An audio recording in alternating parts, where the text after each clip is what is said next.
இன்றைய மெசேஜ் கர்த்தர் உனக்காக, சபைக்காக, தன்னுடைய பிள்ளைகளுக்காக தன்னுடைய செங்கோலை நீட்டுகிறார். கர்த்தருடைய பரிசுத்த நாமத்துக்கு மகிமை உண்டாவதாக. Glory be to the holy name of the Lord. எஸ்தரின் சரித்திரம் 5ஆம் அதிகாரம் 2-3 வசனங்கள் வாசிக்கலாம். Book of Esther chapter 5 verses 2 and 3. Raja ராஜஸ்திரியாகிய Esther முற்றத்தில் நிற்கிறதை கண்டபோது அவளுக்கு அவன் கண்களில் தயை கிடைத்ததினால் ராஜா தன் கையில் இருக்கிற பொற்செங்கோலை எஸ்தரிடத்திற்கு நீட்டினான். அப்பொழுது எஸ்தர் கிட்ட வந்து செங்கோலின் நுனியை தொட்டால் ராஜா அவளை நோக்கி, எஸ்தர் ராஜாத்தியே, உனக்கு என்ன வேண்டும்? நீ கேட்கிற மன்றாட்டு என்ன? நீ ராஜ்யத்தில் பாதி மட்டும் கேட்டாலும் உனக்கு கொடுக்கப்படும் என்றான். கர்த்தருடைய பரிசுத்த நாமத்துக்கு மகிமை உண்டாவதாக. Glory be to the holy name of the Lord. எஸ்தரின் சரித்திரத்திலே மிகவும் முக்கியமான பகுதியே இதுவாகத்தான் காணப்படுகிறது. This is the most important aspect of the history of Queen Esther. அவளுடைய துவக்ககால வாழ்க்கை ஒரு சோகமான ஒரு வாழ்க்கை. Her beginning days were days of sorrow. சிறு வயதிலேயே அவள் தாய் தகப்பனை இழந்து போன ஒரு பெண்ணாக காணப்பட்டாள். She was a girl who lost her parents in her small age. அழகு இருந்தது, அறிவு இருந்தது, ஞானம் இருந்தது, உடலிலே தெய்வீகம் இருந்தது. ஆனால் அவளுடைய வாழ்க்கையிலே தாயும் தகப்பனும் அவளுக்கு கிடையாது. She had beauty, she had wisdom and understanding, and she had every favor, but she did not have parents. இதை குறித்து எஸ்தர் 2ஆம் அதிகாரம் 7ஆம் வசனத்திலே நாம் பார்க்க முடியும். About this we can see in Esther chapter 2 verse 7. அவள் தகப்பனும் அவள் தாயும் மரணம் அடைந்து விட்டார்கள். Her father and her mother had died. அவளுடைய துவக்ககால வாழ்க்கையே ஒரு சோகம் நிறைந்த ஒரு வாழ்க்கை. And her days of beginning was full of sorrow. இன்றைக்கும் கூட அநேகருடைய வாழ்க்கை ஆரம்பத்திலிருந்தே சோகங்களும் இழப்புகளும் நஷ்டங்களும் இப்படிப்பட்ட பாதையாகவே ஒரு சிலருக்கு அமைந்து விடுகிறது. Even today in many of their lives their beginning days are full of sorrow and losses and many failures. ஆனாலும் ஒவ்வொருவரை குறித்த கரிசனை உள்ள தேவன் ஆகாயத்து பறவைகளை காட்டிலும் விசேஷித்தவர்களாகிய நம்மேல் அதிக கவனம் உள்ளவராக அவர் காணப்படுகிறார். But the Lord is so merciful upon us because he is caring about us more than the fowls of the air. ஒரு அனாதை போல அவள் காணப்பட்டாலும் மொர்தெகாயை கர்த்தர் ஏற்படுத்தி அவளை பராமரித்தார். Although she was an orphan child, the Lord ordained Mordecai and he took care of her. கர்த்தருடைய கிருபை அவளோடு இருந்தபடியால் கர்த்தர் அவளை ராஜஸ்திரீ என்கிற ஸ்தானத்துக்கு உயர்த்தி கொண்டு வந்தார். Because she had the mercy of the Lord lifted her up unto the position of a queen. இப்பொழுது அந்த மேலான ஒரு இடத்துக்கு வந்தாலும் இப்பொழுதும் அவளுக்கு வாழ்வா சாவா என்கிற ஒரு பெரிய போராட்டம் அவளுக்கு முன்பாக வந்து நின்றது. Even after coming to that highest position, it remained to her whether it is life or death. ஒரு உன்னதமான நிலவரத்துக்கு அவள் வந்த பின்பும் கூட அவளுடைய வாழ்க்கையிலே போராட்டங்கள் மறுபடி அவளை தொடருகிறதை நாம் பார்க்கலாம். Even after she came to the highest position, we can see that struggles kept following her. அந்த ராஜ்யத்திலேயே அந்த ஸ்தானம் என்பது ஒரு பெண்ணுக்கு உயரமான ஒரு ஸ்தானம். In that kingdom we see that for that girl it was the highest position. 127 நாடுகளைச் சேர்ந்த பெண்களிலே அவள்தான் உயர்ந்த ஸ்தானத்திலே காணப்பட்டாள். Of the women of 127 countries, she was in the highest position. கர்த்தர் அவ்வளவு உயர்ந்த ஸ்தானத்துக்கு அவளை கொண்டு வந்தாலும் அவளே உயிரோடு இருக்க முடியுமா என்கிற ஒரு பெரிய கேள்விக்குறியோடு தான் அவளுடைய வாழ்க்கை போய்க் கொண்டிருந்தது. Although the Lord had brought her to that highest position, it was a question whether she would be alive. இதை குறித்து எஸ்தர் 4ஆம் அதிகாரம் 14ஆம் வசனத்திலே மொர்தெகாய் வந்து சொல்லுகிறான், நீ அசதியாக இருந்தால் உன் தகப்பன் வீடு நீ எல்லாருமே அழிந்து போவீர்கள் என்று ஒரு பெரிய முக்கியமான ஒரு வார்த்தையை அங்கே சொல்லுகிறான்.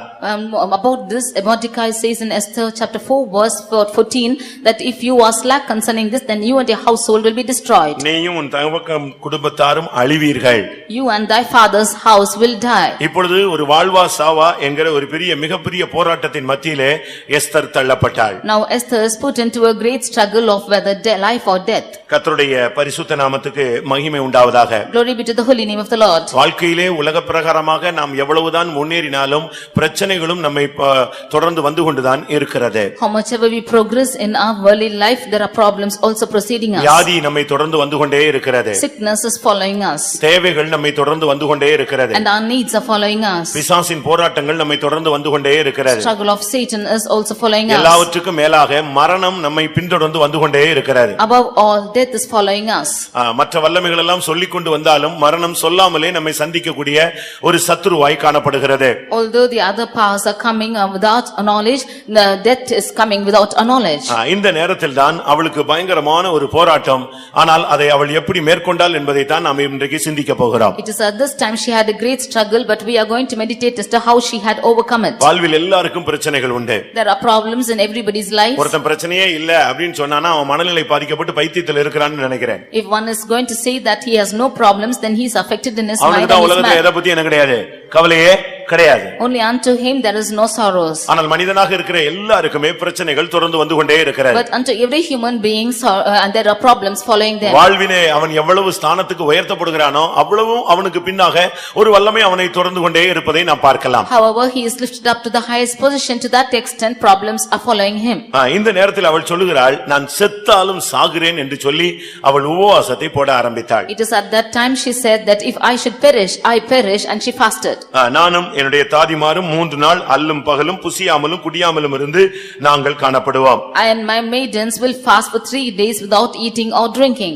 நானும் தேவ சமூகத்திலே உபவாசம் போடுகிறேன். I will also fast in the presence of the Lord. நீங்களும் உபவாசம் போடுங்கள். Ye too fast with me. நான் சட்டத்தை மீறி ராஜாவினிடத்தில் பிரவேசிப்பேன். I will go against the command of the king and enter into the king. செத்தாலும் சாகிறேன். Even if I should die, I die. அதனால தான் நான் சொன்னேன், வாழ்வா சாவா என்கிற மிகப்பெரிய ஒரு போராட்டத்திலே அவள் தள்ளப்பட்டாள். With a great consequence of whether life or death, she was pushed into such a அருமையானவர்களே, இந்த situation. காலை வேளையிலே இந்த வார்த்தை வருவதனுடைய காரணம் என்ன? Dear beloved, why is this word coming to us this morning? உங்களில் எத்தனை பேர் இப்படிப்பட்ட ஒரு நெருக்கமான ஒரு நிர்பந்தமான ஒரு சூழ்நிலையிலே தள்ளப்பட்டவர்களாக கர்த்தருடைய சன்னிதானத்தை நாடி வந்திருக்கிறீர்கள்? How many of you are cast into a troubled state and in desperate situation come to the presence of the Lord? சில பிரச்சனைகளுக்கு பரிகாரம் நமக்கு தெரிகிறது. We know the solving of some problems, ஆனால் அந்த பரிகாரத்தை நம்மால் உண்டு பண்ணி தர முடியவில்லை. but we are not able to create solutions to சில them. காரியங்களுக்கு பரிகாரம் என்ன செய்ய வேண்டும் என்று நமக்கு தெரியவே இல்லை. Certain things we do not know how to solve them.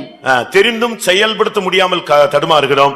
சில காரியங்களில் நமக்கு பரிகாரம் என்னவென்று நமக்கு தெரியாமலே அது ஒரு குருட்டாட்டம் போல நமக்கு தென்படுகிறது. In some matters we know it, but we are not able to proceed with the matter, but in some matters we do not know what the solution is. இங்கே ஒரு பெரிய பிரச்சனை.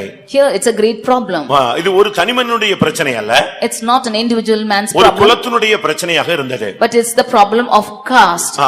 ஒரு குலம், ஒரு tribes, It's a problem of a tribe. ஒரு யூத குலம் முழுவதுக்கும் ஒரு அழிவா வாழ்வா என்ற ஒரு கேள்வி.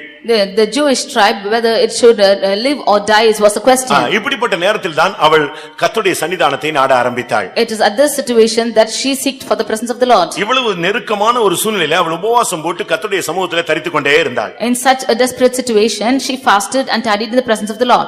எதுக்காக அவள் அந்த உபவாசம் போட்டாள்? Why should she fast? சட்டங்கள் பல கடுமையாக இருந்தது. The laws were very horrible. ஏனென்றால் ஒரு பெண்ணோ ஒரு ராஜஸ்திரியாக இருந்தாலும் கூட அவள் ஒரு மனைவியாக மனவாட்டியாக இருந்தாலும் ராஜாவினிடத்தில் எளிதாக பிரவேசித்து விட முடியாது. Although a woman, she was a queen, although she was in the highest position, she could not meet the king very often. அவள் ஒரு ராஜஸ்திரியாக இருந்தாலும் Although she was a queen, ராஜாவினிடத்தில் பிரவேசிக்க வேண்டுமானால் அதுக்கு சில விதிமுறைகள் இருக்கிறது. in order to enter the king, there were certain laws and orders. நாம் என்னதான் தேவனுடைய பிள்ளைகளாக இருந்தாலும் நாம் சிங்காசனத்துக்கு போக வேண்டுமானால் நாம் ஜெயஜீவியம் செய்திருக்க வேண்டியது அவசியம். How much ever we be the children of God, in order to go to the throne of God, we have to have a victorious life. நாமும் கூட பரலோகத்துக்கு போறதுக்கு பலவிதமான பாதைகளை கர்த்தர் ஏற்படுத்தி வைத்திருக்கிறார். The Lord has kept different paths for us to go to heaven. விதிமுறையை மாறி அவர் அன்பினால் ஒருவனை இழுத்துக்கொள்ள முடியாது. Leaving the laws and orders, he cannot by his love draw anyone to him. அவர் பிரமாணத்துக்கு உள்ளே செயல்படக்கூடிய ஒரு தேவனாக இருக்கிறார். He is a God who is working into these laws and orders. வானத்துக்கு ஒரு சூரியனுக்கு ஒரு பிரமாணத்தை வைத்திருக்கிறார். He is kept an order for the sun. ஒவ்வொரு கோள்களுக்கும் ஒரு பிரமாணத்தை வைத்திருக்கிறார். For every planet he has kept a order. பூமிக்கு ஒரு பிரமாணத்தை வைத்திருக்கிறார். To the earth he has kept certain orders. கடலுக்கு ஒரு பிரமாணத்தை வைத்திருக்கிறார். And to the sea he has kept certain orders. எல்லாம் அந்த பிரமாணத்துக்குள்ளே தான் செயல்பட்டுக் கொண்டே இருக்கிறது. Everything is functioning under these orders. அதுபோல like this, இந்தவள் ராஜஸ்திரியாக இருந்தாலும் ராஜாவிட்ட போணும்னா அதுக்கு ஒரு சட்டம் இருக்கிறது. Even if she is a queen, in order to go to the king, there is a law for her. அவள் Dress எல்லாம் நல்லா போட்டுக்கொள்ளலாம். She can she can dress properly. அரண்மனையிலே காணப்படலாம். And she can be in the palace. ஆனா ராஜா வீட்டில் இருக்கிற இடத்துக்கு போணும்னா ஒரு certain இடத்து வரைக்கும் தான் போக முடியும். But to go to the king's place where he is seated, only in a certain limit she can go. இந்த வீட்ல மனைவிமார் பேசுற மாதிரிலாம் அங்க பேச முடியாது. Like the wives which are speaking in the houses, she cannot speak. வீட்ல கூப்பிடுற மாதிரி எல்லாம் கூப்பிட முடியாது. As she is calling in the houses, she cannot call. உடனே போய் தலையை நீட்டிட முடியாது. Immediately she cannot stretch forth her head. அப்படி எதுவுமே செய்ய முடியாது. She cannot do anything like அந்த this. முற்றத்துல நிக்கலாம். She can stand at the doorstep. ராஜா அங்க இருந்து பார்த்து அந்த செங்கோலை நீட்டினா அவ உள்ள போலாம். Only if the king see her and stretch out his scepter, she can go in. அப்படி இல்லாத பட்சத்துல அவன் பிஸியா இருக்கறான்னா செங்கோல் நீட்டப்படாது, இவ உடனே வெளியே வந்துடணும். If he seems to be busy, this scepter will not be stretched forth, she has to come out. அதுக்கு பின்பு ஒரு நிமிடம் கூட அவள் அங்க நிக்க முடியாது. After that she cannot stand there for a moment. இப்படி தான் அன்றைக்கு சட்டதிட்டங்கள் இருந்தது. It was like this, these laws were abiding those days. இவைகளுக்கு மத்தியில இவளுக்கு ராஜாவினுடைய கண்கள்ல தயவு கிடைக்கணும்னு சொல்லி இவ உபவாசம் போட்டாள். But in the midst of this, she fasted that she might find favor in the sight of the king. 3 நாள் அவள் புசிக்கவில்லை, குடிக்கவில்லை. She did not eat neither drink for 3 days. அவளோடு இருந்ததான தாதிமாரும் புசிக்கவும் இல்லை, குடிக்கவும் இல்லை. And the maidens with her also did fast likewise. அவளுடைய மைண்ட்ல எல்லாம் எப்படியாவது ராஜா செங்கோலை நீட்ட வேண்டும். In her mind was that the king should stretch forth his scepter. செங்கோல் நீட்டப்பட்டால் இரக்கம், செங்கோல் நீட்டப்படாவிட்டால் judgement. If the scepter is not stretched forth, there is mercy. If it is not stretched forth, then it is judgment. இன்றைய message கர்த்தர் உனக்காக சபைக்காக தன்னுடைய பிள்ளைகளுக்காக தன்னுடைய செங்கோலை நீட்டுகிறார். Today's message is the Lord is stretching forth his scepter for you, for the church and for his people. கர்த்தர் இன்றைக்கு உன்னோடு பேசுகிறார். நான் உனக்காக ராஜாதி ராஜாவாகிய நான் பரத்திலிருந்து என்னுடைய செங்கோலை உனக்கு நீட்டுகிறேன். The Lord is speaking to you. I as the Lord of lords from heaven is stretching out my scepter for you. வாழ்வா சாவா என்ற மரண பரீட்சையில் நின்று கொண்டிருக்கிற தேவனுடைய பிள்ளைகளுக்கு இன்றைக்கு தேவன் ஜீவன் அளிக்கும்படியாக தன்னுடைய செங்கோலை நீட்டுகிறார். Unto the children of God who are standing in a position of life or death, the Lord is stretching out his scepter to give you life. ஒரு நிர்பந்தமான நிலவரத்தில் அவள் அழுதாள். She is crying out in a desperate situation. அவளுக்கு தூக்கம் வரவில்லை. She had no sleep. அவளுக்கு படுக்க இன்பமா இல்லை. Her bed was not pleasant to her. சாப்பாடு சாப்பிடணும்னு சிந்தை இல்லை. She could not have the mind to eat. அவளுக்கு பசியே எடுக்கவில்லை. She felt no hunger. தண்ணீர் கூட தாகம் எடுக்கவில்லை. She was not thirsty to drink water. எப்படியாயினும் நான் அந்த உள்முற்றத்திலே போகும் பொழுது ராஜா தன்னுடைய செங்கோலை நீட்ட வேண்டும். Somehow when I go to the banquet, the king should stretch forth his scepter. நான் என்னால் முடிந்த அளவு ராஜாவுக்கு முன்பாக அவருடைய பார்வையில் தென்படுகிற இடத்துல போய் நான் நிற்பேன். மற்றதெல்லாம் தேவன் தான் எனக்காக செய்ய வேண்டும். As much as possible I will go before the king and stand before him and as in his sight, and beyond this the Lord should work. நான் போய் நிற்பேன், ஆனால் கர்த்தர் தான் அந்த இடத்துல எனக்கு செய்ய வேண்டும். I will go and stand, but the Lord should work for me. இதுதான் அவளுடைய மைண்ட்ல ஓடிக்கொண்டே இருந்தது. This was what running in her mind. ஒரு நாள் உபவாசம் முடிந்தது. One day's fasting was over. இரண்டாம் நாள் உபவாசம் முடிந்தது. Second day's fasting was over. மூன்றாம் நாள் உபவாசம் முடிந்தது. Third day's fasting was over. ராஜ வஸ்திரத்தை எடுத்து தரித்துக் கொண்டாள். She put on a royal apparel. ராஜ அரண்மனையின் உள்முற்றத்திலே வந்தாள். And she went to the inner court of the king's house. ராஜா வீற்றிருந்த ஸ்தானத்துக்கு நேரா எதிர வந்து ஒரு இடத்துல நின்றாள். And she went and stood over the position where the king sat on his throne. அருமையான தேவனுடைய பிள்ளையே, Dear child of God, உனக்கு இன்றைக்கு பரத்திலிருந்து செங்கோல் நீட்டப்பட வேண்டுமானால் நீ உன்னை வெறுமையாக்க வேண்டியது அவசியம். today from the heaven, if scepter has to be stretched forth towards you, you should empty yourself. உன்னை தாழ்த்த வேண்டியது அவசியம். It is needed that you should humble உன்னை yourself. சமர்ப்பிக்க வேண்டிய நேரம் இதுதான். It is this time that you should surrender yourself. உன்னுடைய குடும்பத்துக்காக நீ நிக்க போகிறாயா? Are you going to stand for your family? உனக்காக பரத்திலிருந்து செங்கோல் நீட்டப்பட வேண்டும் என்று எத்தனை பேர் காத்திருக்கிறீர்கள்? How many of you are waiting that the scepter should be stretched forth from என்னுடைய heaven? தாய்க்காக, For my mother, என்னுடைய தகப்பனுக்காக, for my father, என்னுடைய பிள்ளைகளுக்காக, for my children, என்னுடைய தொழிலுக்காக, for my business, என்னுடைய ஊழியத்திற்காக, for my ministry, என்னுடைய வருங்காலத்திற்காக, and for my future, என்னுடைய தேவைகளுக்காக, for my needs. எனக்காக தேவன் செங்கோல் நீட்ட வேண்டும் என்று நான் காத்திருக்கிறேன் என்று சொல்லுகிறவர்கள் கரங்களை உயர்த்தி ஒரு அல்லேலூயா சொல்லுங்கள். அப்படியானால் நாம் செய்ய வேண்டியது என்ன? Therefore, what should we do for this? முதலாவது நம்மை வெறுமையாக்க வேண்டும். Firstly, we should empty ourselves. உபவாசம் என்பது தேவனோடு வாசம் பண்ணுகிற ஒரு அனுபவம். Fasting is the experience of living in the presence of the Lord. தமிழ்ல உபவாசம். In Tamil, it is fasting. அதாவது தன்னை புசியாமலும் குடியாமலும் கிடப்பது. Without eating or drinking. தேவனோடு வாசம் பண்ணுவது. That is dwelling with God.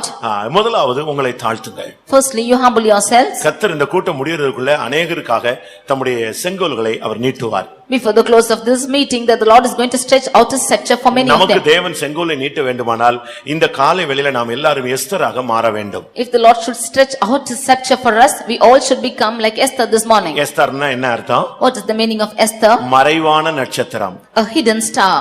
தன்னை வெளிப்படுத்தாமல் தன்னை மறைத்துக் கொள்ளுகிற ஒரு ஜீவியம்.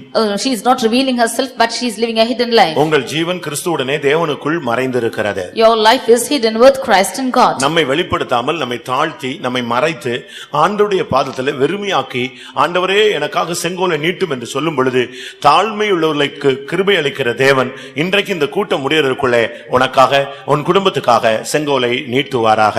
When we are not revealing ourselves and are hidden and ask for the Lord to reveal his mercies towards us, then before the close of this meeting for you and your family, this Lord is going to stretch the scepter. தன்னை வெறுமையாக்கினாள். She emptied herself. 3 நாள் தன்னை வெறுமையாக்கிக் கொண்டே இருந்தாள். 3 days she was emptying herself. ஏதாவது தடை வந்து விடுமோ? If there will be any hindrance, ராஜா ஒத்துக்கொள்ள மாட்டாரோ? if the king will not accept, ஒருவேளை கோபப்பட்டு விடுவாரோ? if he would be annoyed, செங்கோலை நீட்டாமல் போய் விடுவாரோ? if he would not stretch out his பயங்கர scepter, சந்தேகங்களும் கேள்விகளும் அவளோடு போராடிக்கொண்டே இருந்தாள். so many thoughts and questions were struggling with ஆனால் her. இதையும் மீறி அவள் விசுவாசத்தோடு ராஜவஸ்திரத்தை எடுத்து போட்டுக்கொண்டாள். But even beyond this, she took on the royal apparel and put on நான் herself. 3 நாள் தேவ சமூகத்திலே என்னை வெறுமையாக்கி இருக்கிறேன், தேவன் எனக்காக செங்கோலை நீட்ட வைப்பார் என்கிற ஒரு நிச்சயம் அவளுக்குள் இருந்தது. I have been emptying myself for the past 3 days and the Lord will surely make his scepter to stretch forth towards me. இந்த ராஜவஸ்திரம் தரித்துக் கொள்வது விசுவாசத்தை தரித்துக் கொள்வதை காண்பிக்கிறது. Putting on the royal apparel shows the putting on of faith. உபவாசம் மாத்திரமல்ல, உபவாசத்தோடு விசுவாசம் சேரும் பொழுது அது மகத்தான கிரியையை வெளிப்படுத்துகிறது. Not only fasting but along with this fasting, if faith is joined, it does great works. ஒரு சிலர் உபவாசம் போடுவாங்க, விசுவாசம் இருக்காது. Some of them will fast without faith. விசுவாசத்துல சிலர் பேசுவாங்க, ஆனா கர்த்தருடைய சன்னிதானத்துல தன்னை வெறுமையாக்க ஒரு சிலருக்கு முடியாது. Some of them will speak in faith, but in the presence of God they cannot empty themselves. 3ஆம் நாளிலே எஸ்தர் ராஜவஸ்திரம் தரித்துக்கொண்டு ராஜ சமூகத்துக்குள்ளே வந்து விட்டாள். On the 3rd day, putting on the royal apparel, Esther came to the presence of the king. அருமையானவர்களே, இன்றைக்கு கர்த்தர் செங்கோல் நீட்டக்கூடிய ஒரு நாள். Dear beloved, this is the day that the Lord is going to stretch out his scepter. எதற்காக இவள் அந்த போராட்டத்திலே இருந்தாள்? Why she was in this struggle? ஒரு பெரிய சத்துருடைய தாக்குதல் வந்துவிட்டது. There was an attack of an enemy. அது ஒரு தனி மனிதனுடைய அழிவல்ல. It was not the destruction of one individual யூதர்கள் person. மொத்தத்தையும் அழிக்கும்படியாக ஆமான் கிரியை செய்து விட்டான். Haman was working that he should destroy the whole of Jews. முழுவதும் அவன் ஒரு பெரிய சதிவினை செய்து அவன் எழும்பி விட்டான். He was doing a wretched work to destroy the whole Jews. சபையில் உள்ள ஜனங்கள் இந்த நாட்களில் கவனமாக இருக்க வேண்டும். கடைசி காலங்களாக இருக்கிறபடியால் சபையில் உள்ள ஆடுகளை பட்சிக்க சிங்கம் கரடி வரக்கூடிய ஒரு காலம். These are the days that the people of the church should be very careful, because these are the last days that the lion and the tiger and the bear is going to come to devour the பிசாசு people. ஒவ்வொரு குடும்பங்களாக உள்ளே புகுந்து வர அவன் பிரயாசப்படுவான். Satan is striving and he is working to enter into each family. உபவாசத்தோடும் ஜெபத்தோடும் கண் விழிப்போடும் இருந்து இந்த வல்லமைகளை எதிர்த்து உங்களுடைய வாழ்க்கையிலே அவன் நுழையாதபடி அவனை மேற்கொள்ளுங்கள். With fasting and prayer and watchings, you pray and you overcome them that he might not enter your house. 144ஆம் சங்கீதம் 14ஆம் வசனத்தின்படி எங்கள் எருதுகள் பலத்தவைகளா இருக்கும், அப்பொழுது சத்துரு உட்புகுதலும் குடியோடி புகுதலும் இராது என்ற வார்த்தையின்படி நீங்கள் பலத்தவர்களாக ஜெபத்திலே விசுவாசத்திலே பலத்தவர்களாக நீங்கள் மாற வேண்டியது அவசியம். As in Psalm 144 verse 14, our oxen may be strong to labor, that there be no breaking in or going out, you should fast and pray and be strong in the Lord. என்ன நடந்தது தெரியுமா? And what happened? கர்த்தர் அவளுடைய விசுவாசத்தை கனப்படுத்தினார். The Lord honored her faith. அவளுடைய உபவாசத்தை தேவன் கனப்படுத்தினார். The Lord honored her fasting. அவளுடைய வாஞ்சையை கர்த்தர் நிறைவேற்றினார். The Lord fulfilled her desire. அவளுடைய துக்கத்தை கர்த்தர் மாற்றினார். The Lord turned her sorrow. அவளுடைய கேள்விக்கு அவள் என்ன பதிலை எதிர்பார்த்தாலோ அந்த சரியான பதில் அவளுக்கு அன்றைக்கு கிடைத்தது. She got the right answer to her question. அருமையானவர்களே, Dear beloved, என்றைக்கெல்லாம் நாம் நம்மை வெறுமையாக்குகிறோமோ அப்பொழுதெல்லாம் தேவன் நம்முடைய பட்சத்தில் கண்ணோக்கமுடையவராக இருக்கிறார். every time we are emptying ourselves, the Lord is looking upon us. ஒரு வியாதி வந்த உடனே நீ என்ன பண்ற, எப்படி பரிதபிக்கிறேன்னு அவர் பார்க்கிறார். In your sickness, he is seeing as to how you are looking unto ஒரு him. போராட்டம் வந்த உடனே நீ எப்படிலாம் அதுல துக்கப்படுறன்னு அவர் பார்க்கிறார். He is seeing as to how much you are grieved when you have some உன்னை trouble. துக்கப்படுத்துவது அவருடைய நோக்கம் அல்ல, உன்னுடைய பரிதபிப்பை கண்டு அவர் உனக்காக பரிதபிக்கிற தேவனாக இருக்கிறார். It is not his will that he should grieve you, but looking at your grief, he is having compassion upon இவ you. ராஜ சமூகத்துல போகும்பொழுது இவளுக்கு செங்கோல் நீட்டப்பட வேண்டும் என்று மொர்தெகாய் முழு யூதர்களும் எல்லாருமே உபவாசம் போட்டு தவித்தார்கள். Mordecai and all the whole of the Jews are fasting and they are praying that she should find favor in the king's presence. உபவாசத்தினால் மாற்ற முடியாதது ஒண்ணுமே கிடையாது. With fasting, is nothing which is உபவாச impossible. ஜெபத்துல மாற்ற முடியலன்னா திருப்பி இந்த பைபிள்ல வேற எதையும் வச்சு மாற்றவும் முடியாது. With fasting and prayer, if you are not able to change anything with this Bible, you cannot change இந்த anything. ஜாதி பிசாசு உபவாசத்தினாலும் ஜெபத்தினாலும் அன்றி போகாது. This kind of devil will not depart without fasting and prayer. உபவாசம் என்பது சாத்தானுடைய தலையை நசுக்குகிற ஒரு பெரிய ஆயுதம். Fasting is a great weapon which is crushing the bruising the head of உபவாசம் என்பது Satan. மரணத்தை அழிக்கக்கூடிய ஒரு ஜீவன். Fasting is a life which is bruising the death. உபவாசம் என்பது பரலோகத்தின் கதவை தட்டுவதல்ல, பரலோகத்தின் கதவை திறப்பது. Fasting is not knocking the doors of heaven but opening the doors. உபவாசம் என்பது தேவனை உன்னுடைய பட்சத்தில் இழுத்து கொண்டு வருவது. Fasting is drawing the Lord towards you.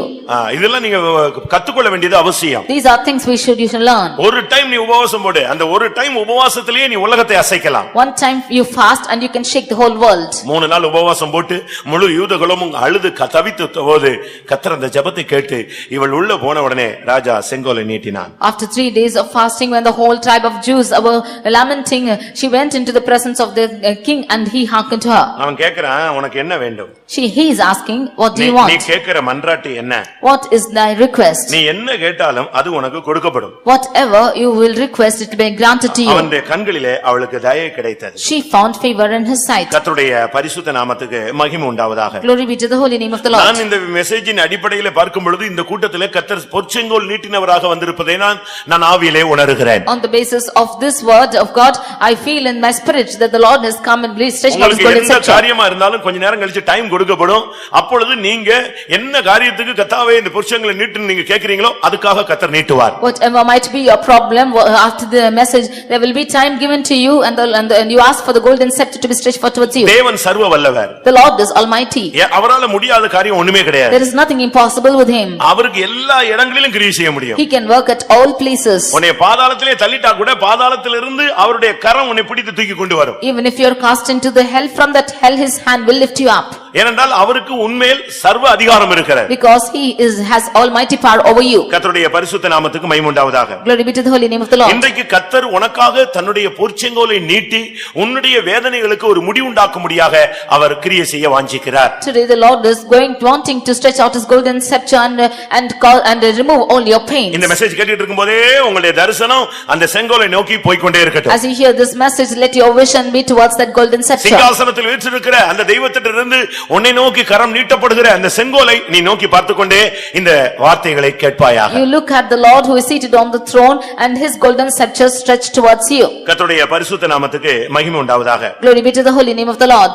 அந்த அவளுடைய அந்த பொற்செங்கோல் நீட்டப்பட்ட உடனே அவளுடைய வாழ்க்கையில எல்லா பிரச்சனைகளுக்கும் பரிகாரம். When that golden scepter was stretched forth towards her, all the problems in her life are solved. உனக்கு என்ன வேண்டும்? What do you want? அவனுடைய மன்றாட்டு என்ன? What is thy இந்த request? கூட்டத்துல உங்களுக்கு நீங்க எந்த ஜெப விண்ணப்பத்தோடு வந்திருக்கீங்க? What is the prayer request you have in this prayer meeting? கூட்டம் முடிஞ்சு என்கிட்ட வந்து ஜெபிக்கிறது இல்ல. இப்பமே நீங்க டைரக்டா ஆண்டவரோடு நீங்க டீல் பண்ண போறீங்க. Not coming and praying towards me after the meeting is over. Now you are directly praying towards God. ஆண்டவரோடு டைரக்டா லிங்க் பண்ணுங்க. You intervene with God directly. எங்கேயும் சுத்திட்டு வர வேண்டாம். Don't come around. ஆண்டவரை நேரடியா கூப்பிடு. You call the Lord directly. நேரடியா உன்கிட்ட பேசவை. You make him to speak to you directly. ஆண்டவர் உன்னோடு தனிப்பட்ட விதத்தில் இடைபடட்டும். Let the Lord intervene with you individually. இவள் போன பொழுது அவளுக்கு நேராக பொற்செங்கோல் நீட்டப்பட்டது. When she went, that golden scepter was stretched towards her. Esther கிட்ட வந்து அந்த செங்கோலின் நுனியை தொட்டாள். Esther came near and touched the top of the scepter. நீ கிட்ட வந்து ஆண்டவருடைய கிருபையை டச் பண்ணி பாரு. You come near and touch the grace of the Lord. ஒரு பெண்ணுக்கு சரீரத்திலே பயங்கரமான 12 வருடமாக வேதனை இருந்தது. For a girl, she had 12 years of pain in her body. அவளால அதை தீர்த்துக்கொள்ள முடியவில்லை. She could not put a stop into it. வேதத்திலே அதற்கு பல விளக்கங்கள் சொல்லப்பட்டிருக்கிறது. In the word of God, there are many explanations given to it. மருத்துவர்களால் குணமாக்கப்படவில்லை. The doctors could not cure her. பணத்தை செலவழித்து குணமாக்கப்பட முடியவில்லை. With her money, she could not be cured. கடைசியிலே அவள் போய் என்ன செய்தாள் தெரியுமா? Finally, what she did? இயேசுவை போல தொடல, இயேசுவின் வஸ்திரத்தின் ஒரு ஓரத்தை தொட்டாள். She did not go and touch Jesus, but the hem of the garment. அதுபோல Like this. இந்த கூட்டம் முடியறதுக்குள்ள தேவனுடைய செங்கோலுடைய நுனியை டச் பண்ணு. Before the close of this meeting, touch the top of the scepter. அந்த செங்கோல் நீட்டப்பட்டால் When that scepter is stretched forth, உன்னுடைய வேதனைகளுக்கு முடிவு உண்டாகி விட்டது. there will be an end to your pains. உன் ஜெபத்துக்கு பதில் கிடைத்து விட்டது. There will be an answer to your prayer. உன்னுடைய விண்ணப்பம் தேவனால் அங்கீகரிக்கப்பட்டு விட்டது. Your requests have been accepted by இனி God. யூதகுலத்துக்கு மரணம் இல்லை. Hereafter, there is no death to the இனி உன் Jewish tribe. தொழிலில் நஷ்டம் இல்லை. There is no loss to your business. இனி உன் குடும்பத்திலே போராட்டங்கள் இல்லை. There are no problems to your families. இனி உன் வாழ்விலே மரணத்தின் போராட்டம் கிடையாது. In your life, there is no struggle of death. கர்த்தருடைய பரிசுத்த நாமத்துக்கு மகிமை உண்டாவதாக. Glory be to the holy name of the Lord. இந்த செங்கோல் நீட்டப்பட்டால் உன்னுடைய பிரச்சனைகளுக்கு பரிகாரம். When this scepter is stretched forth, there is a solution to your problems. எஸ்தருக்காக அந்த செங்கோலை ராஜா நீட்டி விட்டான். For Esther, the king stretched forth his scepter. எல்லாருக்கும் ஆச்சரியமாக இருந்தது. It was a marvelous thing to everyone. வஸ்திக்கு செங்கோல் நீட்டப்படவில்லை. And to Vasti, this scepter was not stretched forth. எஸ்தரோடு சேர்ந்து ஆயிரக்கணக்கான கன்னிப்பெண்கள் இருந்தார்கள். ஒருவருக்கும் அந்த செங்கோல் நீட்டப்படவில்லை. There are thousands of virgins along with Esther.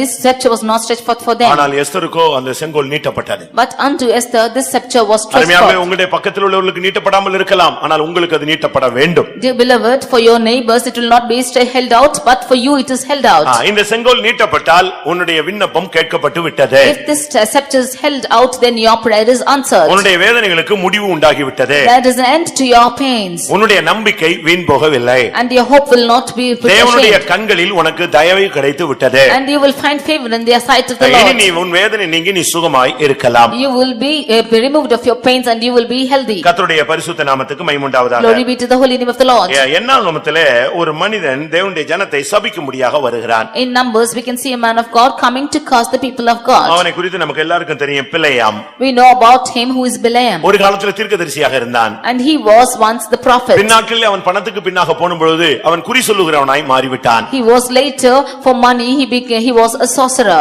நான் திரும்பவும் சொல்லுகிறேன். And again repeat. கர்த்தர் கொடுக்கிற கிருபை தீர்க்க தரிசனம். The grace that the Lord gives is the prophecy. அத நீ பணத்துக்கு யூஸ் பண்ணினா உன்னுடைய பேர் என்ன? If உன்னுடைய பேர் என்ன? குறி சொல்லுகிறவன். If you use this grace of God for money, then you are also an enchanter. அதுதான் அங்க நடக்குது. That is what is happening. அவன் முதலாவது கர்த்தருடைய தீர்க்கதரிசி. Firstly, he was the prophet of the Lord. அவன் சொல்றான், நான் இப்போ பலி செலுத்திட்டேன், நான் போய் கர்த்தரை பார்த்துட்டு வராங்கறான். போய் கர்த்தரை சந்தித்தான்னு என்னாகமம் 23 ல சொல்லி இருக்கிறார். He is saying that now he is sacrificed, I will go meet the Lord and come in Numbers 23. என்னாகமம் 23:3 ல நீங்க இத படித்துக் கொள்ளலாம். Numbers 23:3 you can read of this. அவன் சொல்றான், கர்த்தர் என்னை சந்திக்கிறதா இருக்குன்னு சொல்லிட்டு போறான். தேவன் பிலேயாமை சந்தித்தார். He is saying that I will go meet the Lord and come, and the Lord met Balaam. ஆனா அவனுக்கு என்னாகமம் 31 ல என்ன பேர் சொல்லி இருக்கு? What is told in Numbers 31? அவன் குறி சொல்லுகிறவனாக மாறி போனான். He was a sorcerer. ஆவிக்குரிய தேவனுடைய பிள்ளைகள் இப்படி மாறி போக கூடாது. Children of God should not be like this. ஆவிக்குரிய தேவனுடைய ஜனங்கள் அந்த நிலவரத்துக்கு தள்ளப்படக்கூடாது. Children of God who are spiritual should not be cast into such a கர்த்தருடைய place. பரிசுத்த நாமத்துக்கு மகிமை உண்டாவதாக. Glory be to the holy name of the Lord. என்னாகமம் 24:17 ஐ நாம் பார்க்கும் பொழுது When we read in Numbers 24 verse அங்கே 17, ஒரு செங்கோல் இஸ்ரவேலில் இருந்து எழும்பும் என்று சொல்லி இருக்கிறது. he said that the scepter shall rise out of Israel. இஸ்ரவேலில் இருந்து ஒரு செங்கோல் எழும்பும். From Israel a scepter shall rise out. ஒன்று உனக்கு செங்கோல் நீட்டப்படுகிறது. One is the scepter stretched out for you. அந்த செங்கோல் நீட்டப்படும் பொழுது நீ அது நுனியை தொட்டால் உன்னுடைய விண்ணப்பங்களுக்கு பதில்.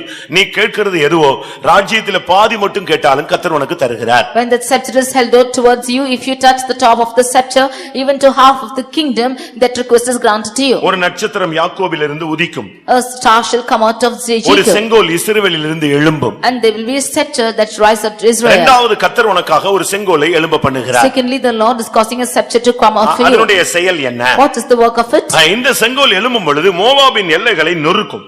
When this scepter is rising out, it will smite the corners of Moab. சேத் புத்திரருடைய எல்லைகளை எல்லாரையும் நிர்மூலமாக்கும். And it will destroy all the children of Sheth. கர்த்தருடைய பரிசுத்த நாமத்துக்கு மகிமை உண்டாவதாக. Glory be to the holy name of the Lord. இன்றைக்கு தேவன் உனக்காக செங்கோலை நீட்டக்கூடிய தேவனாக வருகிறார். Today the Lord is coming as the Lord who is stretching out a scepter. ராஜாக்களை நீங்கள் பார்த்திருக்கிறீர்களா?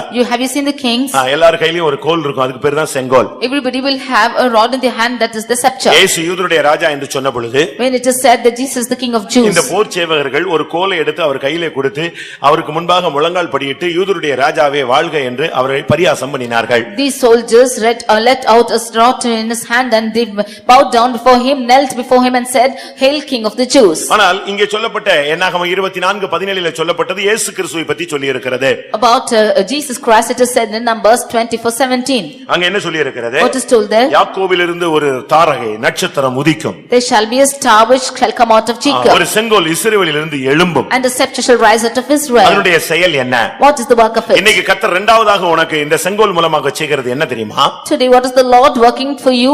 Secondly, இந்த செங்கோல் 5 காரியங்களை செய்ய போகிறது. this scepter is going to do 5 things. நான் அதை உங்களுக்கு சொல்ல விரும்புகிறேன். I would want to state this to you. ஒன்று, இந்த செங்கோல் நீட்டப்படும் பொழுது உன்னுடைய விண்ணப்பங்கள் உன்னுடைய உபவாசங்களுக்கு பதில் கிடைக்கிறது. Firstly, when the scepter is stretched forth for you, your fastings and your requests will be ஏதோ ஒரு answered. காரியத்தை மனதுல வச்சு நீ ஃபாஸ்டிங் போட்டு இளைத்து போய் விட்டாய். Keeping something in your mind, keeping something in your mind, you are fasting and you have gone weak. தூங்குறதுக்கு பைபிள் ஸ்டடி நாங்க சண்டே சர்வீஸ் நடத்துறோம். Is this Sunday service for sleeping? கர்த்தருடைய பரிசுத்த நாமத்துக்கு மகிமை உண்டாவதாக. Glory be to the holy name of the Lord. செங்கோல் உனக்கு நீட்டப்பட வேண்டிய ஒரு காலம் இதுதான். This is the time when scepter should be stretched out for you. முதலாவது செங்கோல் கர்த்தர் உனக்கு நீட்டுவது உன்னுடைய உபவாசம், உன்னுடைய கண்ணீர், உன்னுடைய அங்கலாய்ப்பு, உன்னுடைய வேதனைகளுக்கு முடிவு உண்டாக்குகிற ஒரு காரியம். Firstly, the Lord is stretching out his scepter to cause an end to your pains, to your struggles, to your strives and your tears. இரண்டாவது ஒரு செங்கோலை கர்த்தர் உனக்கு நீட்டுகிறார். Secondly, the Lord is stretching out his scepter. அந்த செங்கோலுடைய செயல் என்ன தெரியுமா? What is the work of that scepter? மோவாபின் எல்லைகளை நொறுக்குவது. It will smite the corners of Moab. சேத் புத்திரர் எல்லாரையும் நிர்மூலமாக்குவது. It will destroy all the children of Sheth. இங்கே 2 சக்திகளை அந்த செங்கோல் முறியடிக்கதை நாம் பார்க்கலாம். We see that this scepter is putting out 2 powers. Moab என்றால் உங்களுக்கு எல்லாருக்கும் தெரியும். You all know about Moab. அது ஒரு சபிக்கப்பட்ட ஒரு சந்ததி. That is a cursed generation. லோத்துக்கும் மகளுக்கும் பிறந்த ஒரு சந்ததி மோவாபின் சந்ததி. The generation of Moab is born to the children of Lot. 1000 தலைமுறை மட்டும் இவங்க தேவனுடைய சன்னிதானத்துக்குள்ள கால் எடுத்து வைக்க கூடாது. For 1000 generations they should not step into the presence of God. எப்படி இருக்குன்னு பாருங்க. See how it would be. இது எதை காண்பிக்கிறது? What does this show? இந்த செங்கோல் எழும்பும் பொழுது உனக்கு விரோதமான சாபத்தை நொறுக்குகிறது. When this scepter is rising out, then it is destroying the curse which is against you. அது மோவாபின் எல்லைகளை நொறுக்கும். It shall smite the corners of Moab. அன்னைக்கு अनेक குடும்பங்கள்ல சாபங்களை பார்க்கலாம். There were many families which were under curse. அது எப்படியோ அந்த சில குடும்பங்களை பாதித்து விட்டது. And it affected many of the families like this. நான் பாஸ்டர் அருள்தாஸ் அவரிடத்துல என்னுடைய உலக பிரகாரமான சொந்தங்களிலே ஒரு குழந்தை சுகமில்லாமல் இருந்த பொழுது when one of my relatives was sick in my families, I contacted Pastor Aruldas. ஒரு குழந்தை பிறந்து அந்த கால் பாதம் வந்து வளைஞ்சிருந்துச்சு. One child was born but the feet was bent like this. அதனால அந்த பிள்ளை சின்ன வயசுலயே அந்த கால் மடங்கி இருந்தனால இவங்க அதுக்காக எல்லாத்தையும் ட்ரை பண்ணாங்க, ஒண்ணுமே பண்ண முடியல. Because its leg was bent in that small age, they tried many efforts but it was not possible. கடைசியாக Finally, பாஸ்டர் அருள்தாஸ் போய் ஜெபிச்சாங்க. they prayed to Pastor Aruldas. அவர் ஒரு கை வச்சிட்டு சொன்னாரு, இது சாபம், இதுக்கு பரிகாரம் ஆண்டவருடைய பாதத்துல போய் விழுந்தாதான். He placed his hands and said, this is curse and the remedy for this is to fall at the feet of the Lord. ஆனா அவங்க ஆண்டவருடைய பாதத்துல போய் விழல. But they did not fall at the Lord's feet. இன்னைக்கு அவனுக்கு கல்யாணம் எல்லாம் ஆயிடுச்சு, ஆனா இன்னைக்கும் ஒரு கால் கிடையாது, சூம்பின காலதான். Now he is married and he is fine, but even now his leg is not right.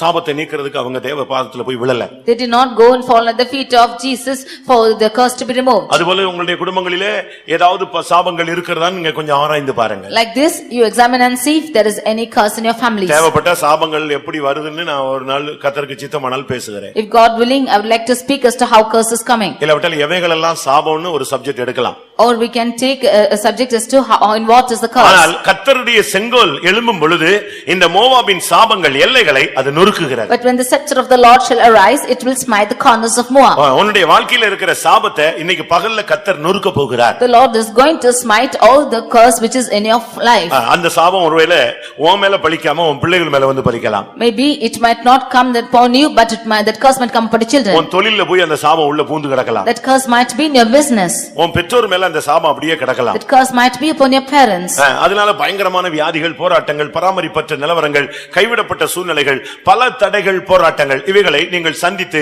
இளைத்து போய் காணப்படலாம். Because of this you are weary, because these curses are affecting your families and you have become weary and it's not going out of your families. சேத் என்று சொன்னால் பதிலாக கொடுக்கப்பட்டவன் என்ற அர்த்தம். Sheth means one who is given in his stead.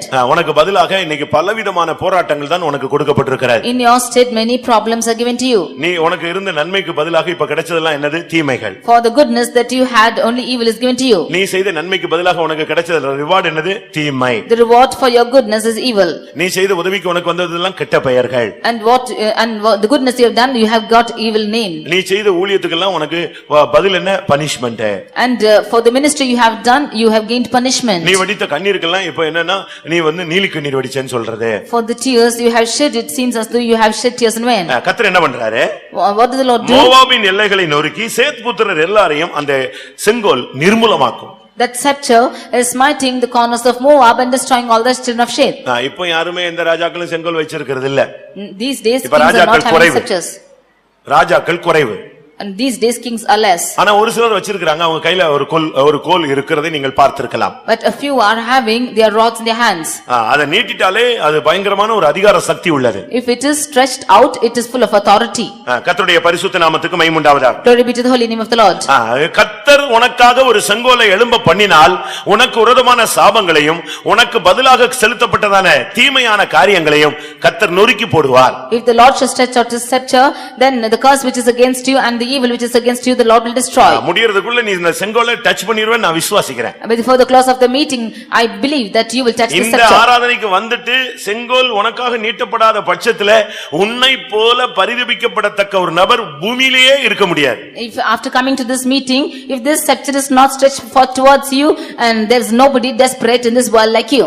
தயவு செய்து நேற்று ராபோஜனத்தை விட்டது போல இந்த மெசேஜினுடைய சாராம்சத்தை நீங்கள் விட்டு ஏமாந்து போய் விட வேண்டாம். As you have missed the communion yesterday, do not miss the taste of this message also. கர்த்தருடைய பரிசுத்த நாமத்துக்கு மகிமை உண்டாவதாக. Glory be to the holy name of the Lord. ஆண்டவருடைய செங்கோல் எழும்பும் பொழுது உன் மேல இருக்கிற சாபம் நிக்காது. When the scepter of the Lord is arising, the curse upon you will not stand. சிலுவையில் தூக்கப்பட்ட எவனும் சபிக்கப்பட்டவன். He who is lifted upon the cross is cursed. அவர் நம்முடைய எல்லா சாபங்களுக்கும் காரணராக மாறி போய்விட்டார். He became a reason for all our curse. நமக்காக அவர் சாபமாகினார். And he became a curse for us. இதை கலாத்தியர் 3ஆம் அதிகாரத்தில் நீங்கள் பார்க்க முடியும். This is what we read in Galatians chapter 3. அவர் நமக்காக சாபமானபடினாலே இன்றைக்கு மோவாபின் எல்லைகள் நொறுக்கப்பட போகிறது. Because he became a curse for us, today the corners of Moab will be smooth. ஒரு தேவனுடைய பிள்ளையினுடைய சாபம் நீடிக்குமானால் அவனுடைய வாழ்க்கை எப்படி இருக்கும் என்று யோசித்து பாருங்கள். If the curse in the child of God's life is prolonging, see how it is effect will be. மூன்றாவதாக Thirdly, 110ஆம் சங்கீதம் 2ஆம் வசனம். Psalm 110 verse 2. இங்கே மூன்றாவது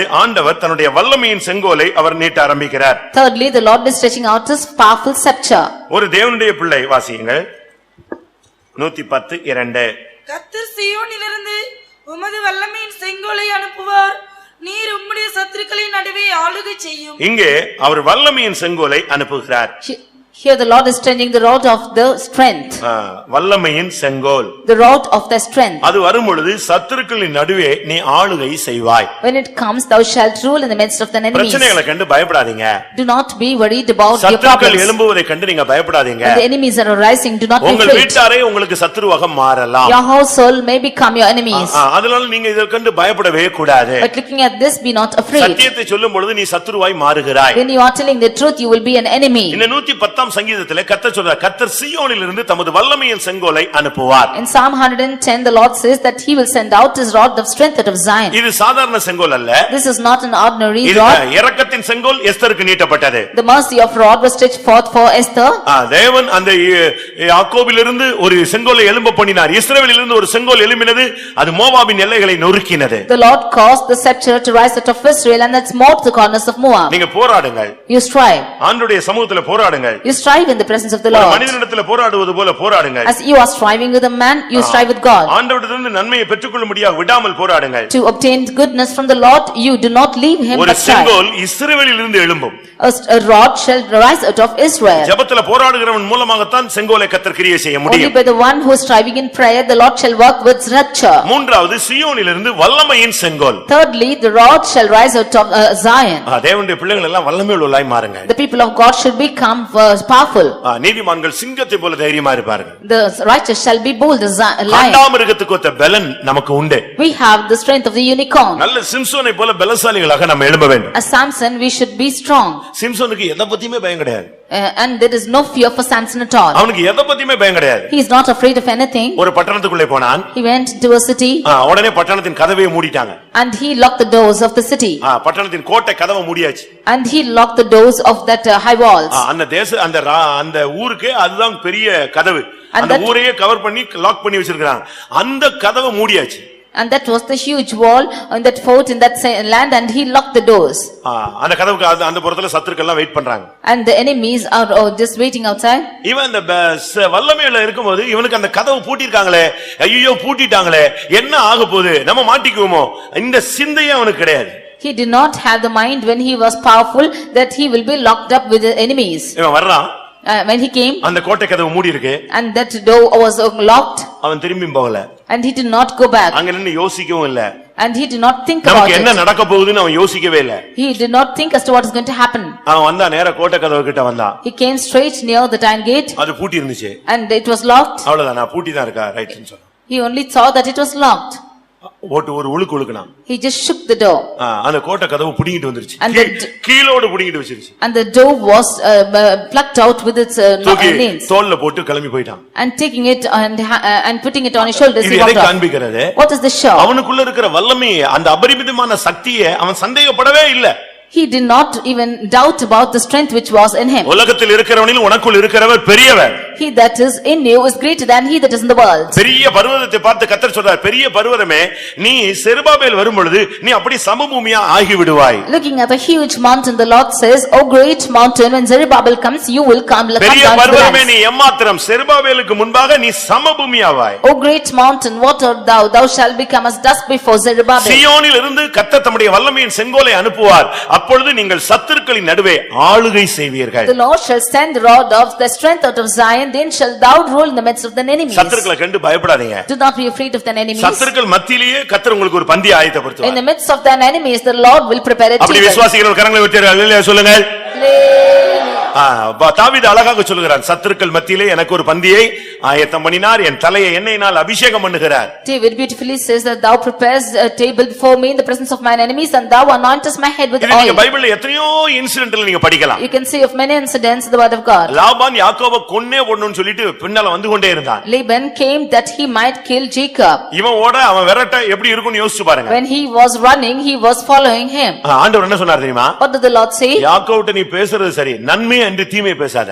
It is good that you are speaking to Jacob, but do not speak anything evil other than goodness. அவனை மிரட்டி கொண்டு வந்து நிப்பாட்டினார். He carrying him brought him அவன் சொல்றான், உனக்கு தீமை செய்ய எனக்கு சக்தி உண்டு. He said that I have power to do evil to you. ஆனா நீ ஆராதிக்கிற தேவன் என்கிட்ட நைட்ல என்னை எச்சரிச்சிட்டாரு. But the God whom you are worshipping, he cautioned me yesterday night. அதே நபர் கூட உட்கார்ந்து இவன் பந்தி இருந்தான். With that same person, he sat in his feast. ஏசா சொன்னா, உன்னை நான் கொல்லாம விடவே மாட்டேன். And Esau said that I will not be without killing you. அதே ஏசாட்ட தோள்ல கை போட்டு பேசிட்டு வந்தான். With that same Esau, he put his hand on his shoulder. தேவன் உன்னோடு இருந்தால், if the Lord be with you, சீயோனில் இருந்து எழும்புகிறதான அந்த வல்லமையின் செங்கோல் உன் பட்சத்தில் இருந்தால், if that scepter which is rising out of Zion, the powerful scepter, இன்றைக்கு அது உனக்காக நீட்டப்பட்டால், if it is stretched forth for you today, யாரையும் சத்துருன்னு சொல்லாத, சத்துருக்கள் மத்தியிலேயே உனக்கு ஒரு பந்தி do ஆயத்தப்படுத்துவார். not say anybody as enemies, but in the midst of the enemies there will be a feast arranged for you. நான் ஒரு விசுவாச வீட்ல இருந்த பொழுது, when I was in a faith home, அங்க இந்த சவுண்ட் ப்ராப்ளம் இருந்தது. there was a problem for noise. எனக்கு முன்னால உள்ள ஊழியக்காரர் என்ன பண்ணிட்டாரு, கண்ணாடி போடுகிறேன்,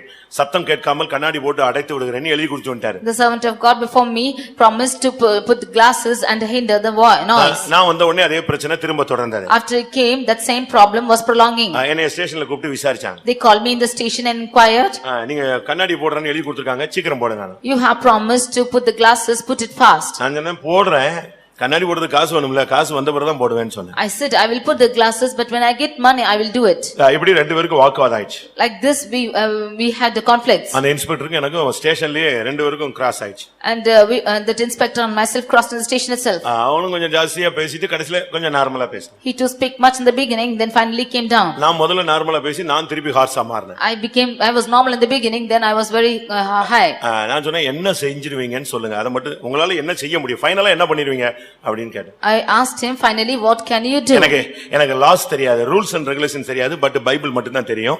நீங்களும் கிறிஸ்டியன் சொன்னதுனால சொல்றேன், நீங்க பேசுன்னு சொன்னதால சொல்றேன், என்ன பண்ணிடுவீங்கன்னு கேட்டேன். I do not know the laws, but I know the word of God. And what can you do if you are not going to do it? உடனே அவன் டென்ஷன் ஆயிட்டான். Immediately he became tension. என்ன பண்றேன்னு நான் செஞ்சு காட்டுறேன் பாருங்கன்னு சொன்னான். I will see as to what I'm going to do for you. ரெண்டு பேருக்கு அப்படி வாக்குவாதம் வந்து முடிஞ்சிருச்சு. With this conflict, this was ended. நானும் வந்துட்டேன், அவரும் விட்டாச்சு. I too came back and he too left. ஆனா அடுத்து ஒரு கூட்டம் வைத்தார். There was a meeting after that. அதுக்கு பெர்மிட் கேட்கிறதுக்கு ஒரு லெட்டர் கொடுத்து விட்டோம். And for the permission, I gave a letter. அவனுக்கு தெரிஞ்சிருச்சு நம்மட்ட இருந்தா அது வருதுன்னு தெரிஞ்சிருச்சு. He knew that letter is going from us. அத கொண்டு போன ஆளை துரத்தி விட்டான். And he chased out the person who took the letter. ஓடி போன்னு சொல்லி துரத்தி விட்டான். He asked him to flee. ஆனா நான் அதுக்கு முன்னால ஹை அத்தாரிட்டில எல்லா பெர்மிட்டும் வாங்கி வச்சிருந்தேன். Before that, I had got all the permits from the higher authorities. அது அவனுக்கு தெரியும். He knew that. ஆனாலும் தன்னுடைய ஜூரிஸ்டிக்ஷன்ல இருக்கறனால தன்னுடைய அதிகாரத்தை வேகமா காட்டினான். But still, because under his jurisdiction, he showed his power. ஞாயிற்றுக்கிழமை பவனி. Sunday was the procession. Friday அவன் பவனி நடத்த கூடாதுங்கறான். Friday he said you should not conduct it. எனக்கு ரொம்ப அப்செட் ஆயிட்டேன். And I was totally upset. பழி வாங்கிட்டானே. That he revenged. என்ன நடக்க போகுது? What is going to happen? ஆனா நமக்கு சப்போர்ட் பண்ணது ஒரு முக்கியமான ஒரு போஸ்டிங்ல உள்ள நம்முடைய விசுவாசி தான். But we had a believer who was in an important posting to support us. அவர் இவனை விட ஹை ரொம்ப high authority. He was a higher authority like him. அவர் சொன்னாரு, பாஸ்டர் நீங்க ஏன் அப்செட் ஆகுறீங்க? Then he said, why pastor are you upset? இவனை நாளைக்கு நான் எந்த விதத்துல ரூட்ல சுத்துறேன் பாருங்கன்னு சொன்னான். Tomorrow you see as to how I am doing with him. அடுத்த நாள் பாத்தீங்கன்னா The next day, கொஞ்ச நேரத்துல அந்த பெர்மிஷன் அந்த லெட்டரை வாங்கிட்டா. in a few moments that letter was got by him. இப்போ அடுத்த நாள் பாத்தீங்கன்னா Next day, நான் காத்திரு கூட்ட முடியுது. after the tarrying meeting, அடுத்த நாள் காலையில பவனி. next day was the procession. பவனி காத்திரு கூட்ட முடியுது. At the close of the tarrying meeting, அதே இன்ஸ்பெக்டர் நம்ம சர்ச்சுக்குள்ள வராரு. that same inspector came into our church. நாங்க ரெண்டு பேரும் டேஷ் ஆனவங்க. ஆனா அவன் என்னைய பார்த்துட்டு நீங்க தான் புதுசா வந்திருக்கீங்க இல்லையா அப்படின்னு கை கொடுத்துட்டு என்னைய பத்தி தெரியாதவே மாதிரி அப்படி ஆக்ட் பண்ணிட்டு போயிட்டான். We who had a clash between us, he came in and said, you have come newly, and just shook hands with me and as though he did not know me. என் ரூம்லயே தான் உட்கார்ந்திருந்தா. And he came sat in my room. என் ரூம்லயே தான் உட்கார்ந்து நம்ம எஸ்பிக்கு சல்யூட்ல அடிச்சிட்டு உட்கார்ந்துட்டு இருந்தா. And the SP was saluted in my room itself. எதுக்காக இத சொல்றேன்னா, why I tell you this is, கூட்டம் நடந்துச்சு. The meeting was conducted. பவனி நடந்துச்சு. Procession was on. பவனில ஃபுல்லா நடந்து வந்தாரு. He came walking in that procession. டைமுக்குள்ள பவனி முடிஞ்சிருச்சு. Before the time that the procession was over. சிட்டிக்குள்ள வந்து ஒரு ரோடு கூட எக்ஸ்ட்ரா போக கூடாது. In that city, not one road we can cross extra. Chennai சிட்டில பெர்மிட் தாண்டி ஒண்ணுமே போக முடியாது. Without crossing the permits, you cannot go in Chennai city. நான் போய் சொல்றேன், ஐயோ டைம் ரொம்ப ஷார்ட்டா இருக்கு. மணி 5:30 தான் ஆச்சு. 7:30க்கு தான் 7 மணிக்கு தான் நம்ம ஆளுங்க சாப்பாடே ரெடி பண்ணுவாங்க. அதுக்குள்ள பவனி போய் எப்படி நிறுத்துறது? எக்ஸ்ட்ரா ஏதாவது ரவுண்ட்ஸ் போலாமான்னு கேட்டேன். I went and asked, it is just 5:30, only by 7:30 the food will be ready, can we go an extra round? உடனே அவர்ட்ட போய் கேட்டா, எங்கனாலும் போங்க. Immediately going and asking him, he said, go anywhere you want. Madras சிட்டிக்குள்ள நீங்க எங்கனாலும் போய் எவ்வளவு நேரம்னாலும் அங்க பிரச்சனையே இல்ல. In Madras city you can go anywhere and come, no problem at all. கூட்டம் நடந்தது. The meeting was conducted. 4 நாள் கூட்டத்திலயும் இவர்தான் escort உட்கார்ந்திருந்தாரு. In all the 4 days meeting he only brought the escort. ஒவ்வொரு ஹோட்டல்லயும் ஜீப் போய் எனக்கு டீ வாங்கிட்டு வரும். In every hotel the jeep went and brought me tea. இவர்தான் வாங்கி கொடுப்பாரு. He only will get it for me. எதுக்காக இத சொல்றேன்னா, why I tell this, கர்த்தர் எழும்பினால், கர்த்தருடைய செங்கோல் வந்துச்சுனா சத்துருக்கள் மத்தியிலேயே ஒரு பந்தி என்ன செய்வாரு? கர்த்தர் ஆயத்தப்படுத்துவார். If the Lord will arise and stretch out his scepter, then in the midst of your enemies he will prepare a table for you. எல்லார் கண்களுக்கு முன்பாக கர்த்தர் நம்மை மகிமைப்படுத்துவார். In the midst of every eye the Lord will magnify us. வல்லமையின் செங்கோலை கர்த்தர் அனுப்புவார். அந்த செங்கோல் வந்தபோது உன்னுடைய சத்துருக்கள் மத்தியிலே உனக்கு ஆளுகை கிடைக்கும். The Lord shall send the rod of thy strength out of Zion, rule thou in the midst of thine enemies. சாலமோனுக்கு இந்த போஸ்டிங் எப்படி கிடைச்சதுன்னு நினைக்கிறீங்க? How did Solomon attain this posting? சாலமோனுக்கும் ராஜ சிங்காசனத்துக்கும் சம்பந்தமே கிடையாது. There is no relationship with Solomon and his kingship. இவனை விட அழகானவன், பூரண ரூபம் உள்ளவன்லாம் அங்க இருக்கிறான். And one who is more in countenance than him was there. இவனை விட நல்ல நல்ல குடும்பத்துல உள்ள பிள்ளைங்கள்லாம் அங்க இருக்காங்க. And the children who were born in better families than him was there. அரண்மனையில பத்சேபால்னா ஒருத்தனும் சீண்ட மாட்டான். In the palace, if it is Bathsheba, nobody will turn back and look. பத்சேபார் பேரை சொன்னாலே அம்னோன், அதோனியா, அப்சலோம்லாம் கடிச்சு கொதறிடுவாங்க. If Amnon, Adonijah and Absalom will hear the name of Bathsheba, they will all just devour them. அதனால பத்சேபால் சாலமோன்லாம் அரண்மனையில ஒரு குவார்டர்ஸ்ல மானியத்தை வாங்கி சாப்பிட்டுட்டு இருந்தாங்க. Bathsheba and Solomon were eating only of the goodness of that palace. ஆனா கர்த்தர் என்ன பண்ணாரு? But what did the Lord do? அருமையா அவனை கொண்டு வந்தாரு. He brought him beautifully. அதனால தான் கடைசி நேரத்துல அதோனியா ராஜாவாகும் பொழுது அங்கே வந்து பத்சேபால் ராஜாட்ட சொல்றா, நீங்க இப்படியே விட்டுட்டு போயிட்டீங்கன்னா நாங்கெல்லாம் குற்றமுள்ளவர்களாய் மாற்றப்படுவோம் அப்படிதான் சொல்றா. Therefore the last state when Adonijah was to become the king, Bathsheba is saying, if you leave us like this, we will all be accused people. அவ போய் ராஜாட்ட சொன்ன வார்த்தை அதுதான். This is what she told the king. நீங்க இப்படியே எங்களை விட்டுட்டு போயிட்டீங்க, செத்துக்கிட்டு போயிட்டீங்க, ஒண்ணுமே சொல்லாம எங்களுக்காக நன்மை தீமை செய்யாம நீங்க போயிட்டீங்க, நாங்க குற்றவாளிகளா எண்ணப்படுவோம். If you leave like this and go and leave us and go, then we will all be accused people. 1 ராஜாக்கள் 1:21 இந்த வார்த்தையை பத்சேபாள் சொல்றதை நீங்க பார்க்கலாம். First Kings 1:21, you can see this verse which Bathsheba is Raja telling. ஒன்றையும் அறிவியாமல் போனால், ராஜாவாகிய என் ஆண்டவன் தம்முடைய பிதாக்களோடு படுத்துக்கொண்ட பின்பு நானும் என் குமாரனாகிய சாலமோனும் குற்றவாளிகளாய் எண்ணப்படுவோம். When my lord the king shall sleep with his fathers, and if you do not tell anything, and then I and my son Solomon shall be accounted offenders. கர்த்தருடைய மைண்ட்ல சாலமோன் இருந்தான். But the Lord, he had the mind of the Lord. கர்த்தருடைய மைண்ட்ல Solomon இருந்தான். In the mind of the Lord was Solomon. ஆனபடினால கர்த்தர் தன்னுடைய செங்கோலை அனுப்பி அந்த சத்துருக்கள் மத்தியிலே இவனை தூக்கி நிப்பாட்டினார். Therefore the Lord sent out his scepter, and in the midst of his enemies he lifted him up. ஆனபடினால நீங்க சத்துருக்களை பத்தி மற்றவங்களை பத்தி அவங்க அப்படி செஞ்சிட்டாங்க இப்படி எதையும் பத்தி நீ கவலைப்படாத. Therefore you do not be afraid of the other people or your enemies as to what they have done அவங்க to you. மத்தியிலேயே கர்த்தர் ஆளுகை செய்வார். In the midst of them the Lord will அதை reign. விசுவாசிக்கிறவங்க ஒரு அல்லேலூயா சொல்லுங்க. உங்களுக்கு சத்துருக்களை யாரையுமே நீங்க நினைக்காதீங்க. அப்படி யாராவது சத்துருத்துவம் பாராட்டி எதையாவது செஞ்சாங்கன்னாலும் அதையே நினைச்சிட்டு சோறு சாப்பிடாம சுத்தாத. கர்த்தர் அங்கேயும் செங்கோலை நீட்டுவார், அங்கேயும் உனக்கு ஒரு ஆளுகை கிடைக்கும். Do not count anybody as your enemies, even if there are enemies which are coming against you, then do not be without eating and sit like that and grieved, but even there the Lord shall rule, and he will set out his scepter.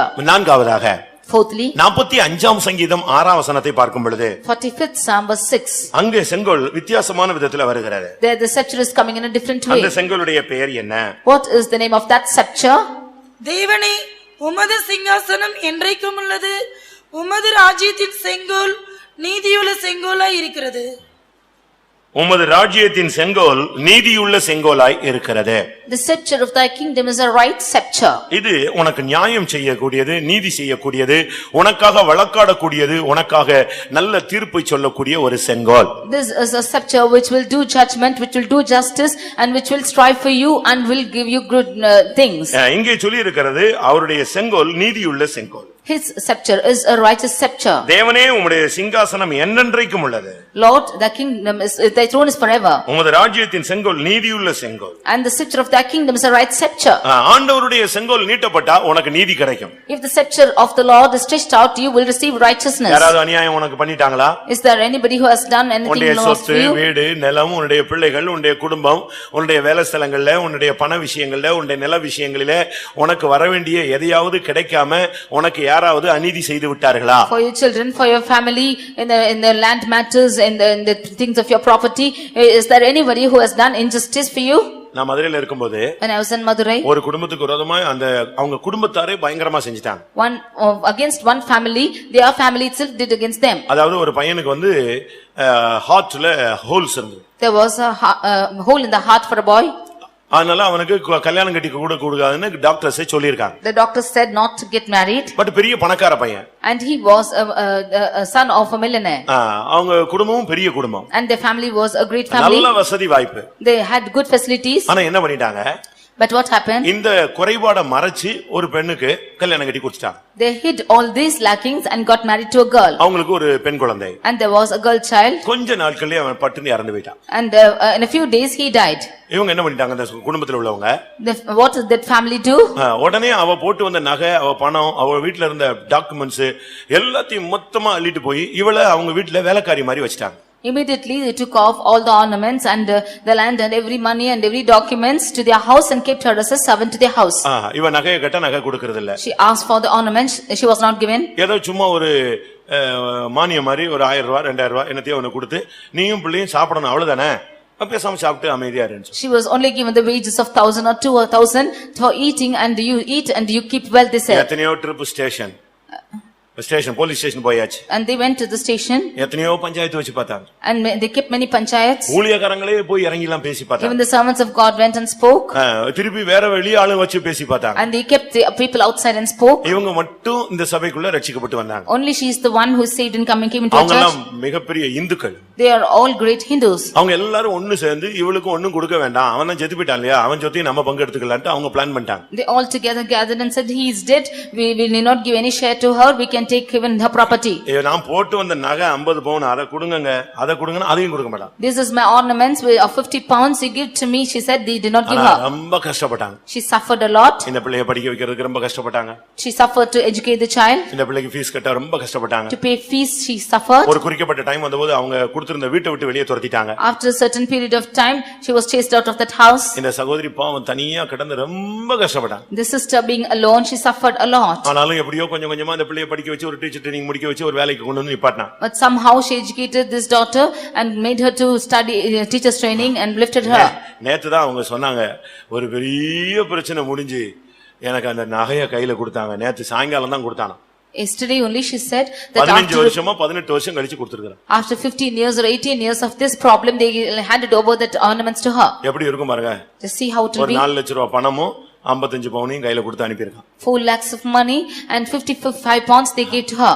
அதையும் இனிமேல் உள்ள சொத்துக்களில் எந்த பங்கும் பாகமும் கிடையாது. And she has no share of the property anymore. இவங்க எதை கொடுக்கிறதுக்கு இவ்வளவு condition. To give into their hands such a எப்படி condition. ஏதாவது போய் எங்கயாவது போய் சிக்கி கிடக்குன்னு பயப்படுறீங்களா? Do you think, have you gone and gotten stuck in anything? தேவன் அதை வெளியே கொண்டு வர போகிறார். The Lord will bring out. வெங்கல கதவை உடைப்பார். He will break the இருப்பு brazen doors. தாழ்பால்களை முறிப்பார். He will break the iron doors. அந்தகாரத்தில் இருக்கிற பொக்கிஷங்களை உங்களுக்கு தருவார். And he will give you of the treasures which is hidden. ஏனென்றால் அவருடைய செங்கோல் நீதியுள்ள செங்கோல். Because his scepter is a righteous scepter. கால தாமதமானாலும் அவருடைய ஜட்ஜ்மென்ட் நிக்காது. Although it delays, his judgment will not fail. அரசன் அன்று கேட்பான், தெய்வம் நின்று கொல்லும். The king will ask for that day, but the Lord will wait and our he will நின்று kill. கேட்க மாட்டார், நின்று என்ன செய்வாரு? கொல்லுவார். The Lord will wait and kill. அதனால உங்களுடைய ஆசீர்வாதத்தை யாராவது எடுத்துட்டாங்கன்னு சொல்லி நீங்க பயப்பட வேண்டாம். இந்த செங்கோலுடைய பெயர் நீதியுள்ள செங்கோல். கர்த்தர் உன்னுடைய காரியங்களுக்கு நியாயம் செய்வார். Therefore do not be afraid that your righteous things have gone, that this is a righteous scepter. The Lord will stand on your behalf and do righteousness. லூக்கா எழுதின சுவிசேஷம் 18ஆம் அதிகாரத்திலே பார்க்கும் பொழுது, Luke's Gospel chapter 18 7ஆம் வசனத்திலே பார்க்கும் பொழுது, verse 7. அந்தப்படியே தேவன் தம்மை நோக்கி இரவும் பகலும் கூப்பிடுகிறவர்களாகிய தம்மால் தெரிந்து கொள்ளப்பட்டவர்களின் விஷயத்தில் நீடிய பொறுமையுள்ளவராயிருந்து அவர்களுக்கு நியாயம் செய்யாமல் இருப்பாரோ? And shall not God avenge his own elect which cry day and night unto him, though he bear long with them? சீக்கிரத்தில் அவர்களுக்கு நியாயம் செய்வார் என்று நான் உங்களுக்கு சொல்லுகிறேன். I tell you that he will avenge them speedily. அதனால இன்னைக்கு ஒரு செங்கோல் நீட்டப்படுகிறது. இத்தனை வருஷமாக உனக்கு நீதி கிடைக்காம நியாயம் கிடைக்காம உன்னுடைய காரியங்கள் அடைபட்டு போனதுக்கு இன்றைக்கு ஒரு ஜட்ஜ்மென்ட் பரத்திலிருந்து வருகிறது. Today there is going to be a scepter which is stretched out for you. All these years you have not got your righteousness and justice. Today there will be a righteousness and judgment towards you. அவர் சொல்ல ஆகும், அவர் கட்டளையிட நிற்கும். If he should command, it will be, and what he அவர் commands இன்னைக்கு will say. Judgement நீதியுள்ள செங்கோலை நீட்டி உனக்கு இந்த காரியத்தை சொல்லிட்டார்னா எவனும் தடுக்க முடியாது. If he will stretch out his scepter and say this righteousness towards you, nobody can hinder. சபிக்கும்படியாக வந்த பிள்ளையாம் அவன் சொல்லுகிறான், இதோ அவர் ஆசீர்வதிக்கிறார், நான் ஆசீர்வதிக்க கட்டளைப்பட்டேன், அதை ஒருவனும் தடுக்க கூடாது. Balaam who came to curse said, the Lord is blessing, I cannot do any hinders that they might be blessed. உனக்கு விரோதமாய் அந்நிய செங்கோல் நீட்டப்பட்டிருக்கலாம். There can't be an unknown scepter which is stretched forth for you. அந்நிய செங்கோல். சத்துரு உனக்கு விரோதமாய் அவனுடைய வல்லமையினுள்ள செங்கோலை நீட்டி இருக்கலாம். The enemy might have stretched out his scepter towards you. அவனுடைய வல்லமையை உனக்குள்ளே காட்டி இருக்கலாம். He might send his power towards you. அவனுடைய பாதிப்பை உனக்குள்ளே ஏற்படுத்தி இருக்கலாம். His effect might be seen to ஆனா you. இன்னைக்கு இந்த கூட்டத்திலே அந்த அந்நிய வல்லமையினுடைய செங்கோலை கர்த்தர் முறிக்க போகிறார். But that strange scepters the Lord is going to break today. எசேக்கியேல் 19ஆம் அதிகாரத்திலே பார்க்கும் பொழுது, In Ezekiel chapter 19, அங்க என்ன சொல்லப்பட்டிருக்கிறது? what is told there? வேதம் என்ன சொல்லுகிறது? What does the word of God say? 11ஆம் வசனத்திலே ஆளுகிறவர்களின் செங்கோலுக்கேற்ற பலத்த கொப்புகள் அதுக்கு இருந்தது. Verse 11 we see that she had rods for the scepters of them that bear rule. ஆனா அக்கினி புறப்பட்டு வந்தது. But the fire proceeded. அந்த பலத்த கொப்பு இனிமே அதில் இல்லை என்று சொல் என்று 14ஆம் வசனத்திலே சொல்லி இருக்கிறது. In verse 14 we see that you say to her that there is no more rod of உனக்கு scepter to விரோதமாய் rule. பிசாசு தன்னுடைய செங்கோலை நீட்டி இருக்கலாம். There might be scepters which Satan is மனிதர்கள் தங்களுடைய வல்லமையை காண்பித்திருக்கலாம். Men would have showed their past towards you. வியாதி தன்னுடைய வல்லமையை காட்டி இருக்கலாம். Sickness might have showed its power towards மரணம் you. தன்னுடைய வல்லமையை காட்டி இருக்கலாம். Might have showed its power towards you.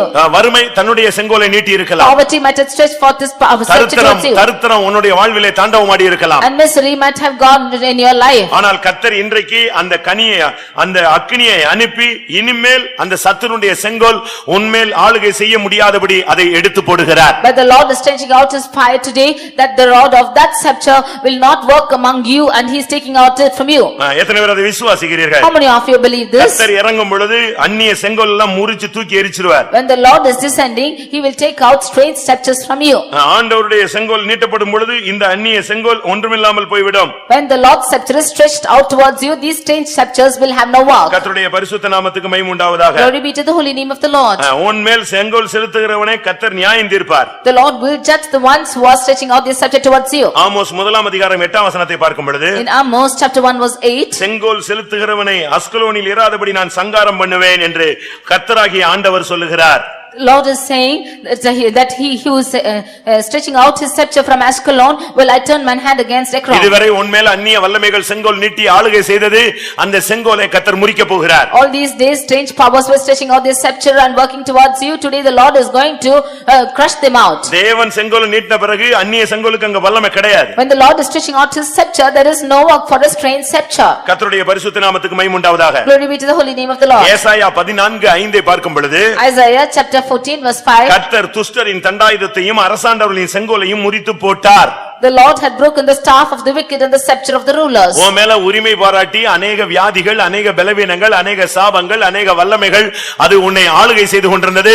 கர்த்தர் இந்த கூட்டம் முடியறதுக்குள்ளே தன்னுடைய செங்கோலை நீட்டும் பொழுது இந்த அந்நிய செங்கோல் முறித்து போடப்படுகிறது. Many sickness, weakness and were entering over you and they have stretched forth their scepter towards you, but at the close of this meeting the Lord will send out his staff and the scepter and will put out those things. அதனால வேற அந்நிய வல்லமையுடைய தாக்குதலை கண்டு அதை பார்த்துட்டே பயந்து கொண்டு இருக்க வேண்டாம். Therefore looking at the power of the enemies, do not be afraid. ஐந்தாவது செங்கோல் என்ன? Fifth scepter is, இந்த செங்கோல் நீங்கவே நீங்காது. and this scepter will never depart. ஆதியாகமம் 49 பார்க்கும் பொழுது Genesis chapter 49 அங்கே 10 வசனத்திலே ஒரு செங்கோல் சொல்லி இருக்கிறது. verse 10, there is a scepter. சமாதான கர்த்தர் வருமளவும் செங்கோல் யூதாவை விட்டு நீங்குவதே இல்லை. The scepter shall not depart from Judah until Shiloh come. அரசாட்சி மாறும் பொழுது இந்த செங்கோல் ஆளுகளுக்கு ஒவ்வொரு ஆட்கள் கையில மாறிக்கொண்டே இருக்கும். When the kingdom is differing, this scepter will differ from person to person. ஆனால் இந்த சமாதான கர்த்தர் வருகிற வரைக்கும் இயேசு கிறிஸ்துவின் வருகை மட்டும் கர்த்தர் யூதாவை விட்டு செங்கோலை நீக்குவதே இல்லை. But until the God of peace or when Jesus Christ will come, the scepter shall not depart from Judah. இது இயேசு கிறிஸ்துவினுடைய வருகையை காண்பிக்கிறது. This shows the coming of the Lord Jesus. சமாதான கர்த்தர் இயேசு கிறிஸ்து. God of peace who is Jesus Christ. அவர் வரும் அளவும் செங்கோல் உன்னை விட்டு நீங்காது. Until he comes, the scepter shall not depart from you. இது யாருக்கு சொல்லப்பட்ட வார்த்தை? What is the word? இது யூதாவுக்கு சொல்லப்பட்ட வார்த்தை. This is the word told to Judah. துதிக்கிறவனுக்கும் ஜெபிக்கிறவனையும் விட்டு ஆண்டவர் செங்கோலை எடுக்கிறதே கிடையாது. From the one who is praising and praying, the Lord will not take out his scepter. 4 மணி ஜெபம் ஜெபிச்சு பாரு. You pray at 4 o'clock. 6 மணி ஜெபம் ஜெபிச்சு பாரு. You pray at 6 o'clock. மத்தியானம் ஜெபித்து பாரு. Pray at noon. சாயங்காலம் ஜெபித்து பாரு. Pray in the evening. இரவுல தூங்குறதுக்கு முன்னால ஜெபித்து பாரு. Pray at night before sleep. நடுநிசில எழும்பி ஜெபித்து பாரு. Pray at midnight. யூதாவை விட்டு துதிக்கிறவனை விட்டு செங்கோல் நீக்கப்படுவது இல்லை. The scepter shall not depart from Judah who is praising. உன்னுடைய ஜெபத்தை நீ நிறுத்த கூடாது. You should not stop with prayer. அந்தி சந்தி மத்தியான வேளைகளில் உம்மை துதிக்கிறேன். Morning, afternoon and in the evening times I pray. ஒரு நாளில் 7 தரம் நான் உம்மை தியானிக்கிறேன். One day 7 times I am meditating you. இதெல்லாம் தாவீதினுடைய வார்த்தைகள். These are the words of David. எத்தனை தரம் நம்ம தேவனை துதிக்கிறோம், எத்தனை தரம் தேவனை தியானிக்கிறோம். How many times are we praising God? How many times are we meditating on God? Muslims ஒரு நாளுக்கு 5 தரம் வாங்கு ஊதுகிறான். Muslims they are chanting for 5 times a day. ஆனால் தேவனுடைய பிள்ளை 7 தரம் தியானிக்க வேண்டும். A child of God should meditate 7 times. புதிய ஏற்பாட்டில் இடைவிடாமல் தேவனை தியானிக்க வேண்டும். In New Testament you praise God without any hindrance. இந்த செங்கோலுடைய நீங்காததுக்கு காரணம் சமாதான கர்த்தர். And the God of peace is there, therefore the scepter is not தயவு departing. செய்து யாரும் குழப்பத்தோடு இந்த மார்க்கத்துல போக வேண்டாம். Do not with confusion go in this tradition. யாரும் உங்களை குழப்பறதுக்கு இடம் கொடுக்காதீங்க. Do not allow anybody to confuse you. நான் ஒரு கூட்டத்தில் நான் பார்த்தேன். I saw in a meeting.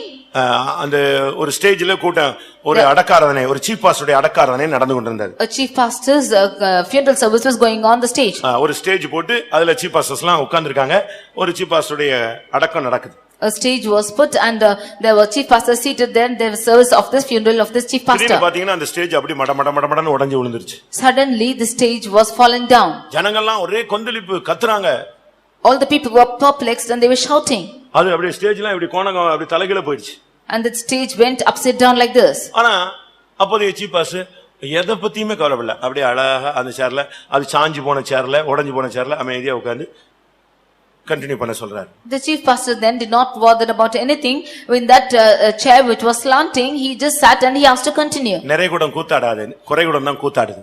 That the pot which is full will not dance, that which is short. பயங்கரமாக கடல் கொந்தளித்தது. இயேசுவோ அந்த படகில் இளைப்பாறிக் கொண்டிருந்தார். The sea was roaring to a great extent, but Jesus was sleeping in the ஐயரே ship. மடிந்து போகிற உமக்கு கவலை இல்லை என்று அவரை போய் எழுப்பி விட்டார்கள். They said, "Sir, we are going to die. You have not botheration about this. என்ன பிரச்சனை வந்தாலும் நீங்க கவலையே படக்கூடாது. Whatever problem might come, you should not be நீ worried. ஒரு சூரியன். You are a sun. சூரியனுக்கு இந்த நாய் குலைச்சாலாம் ஒண்ணும் பிரச்சனையே கிடையாது. If the dog should bark at the sun, no, there is no problem. உடனே நின்னுட்டு அங்கேயே உட்கார்ந்து அழுதுருமா, என்னைய பார்த்து குலைச்சிட்டாங்கன்னு சொல்லுமா? Will it sit there and cry saying that dog is barking not it? 1000 கைகள் மறைத்தாலும் ஆதவனை மறைக்க முடியாது.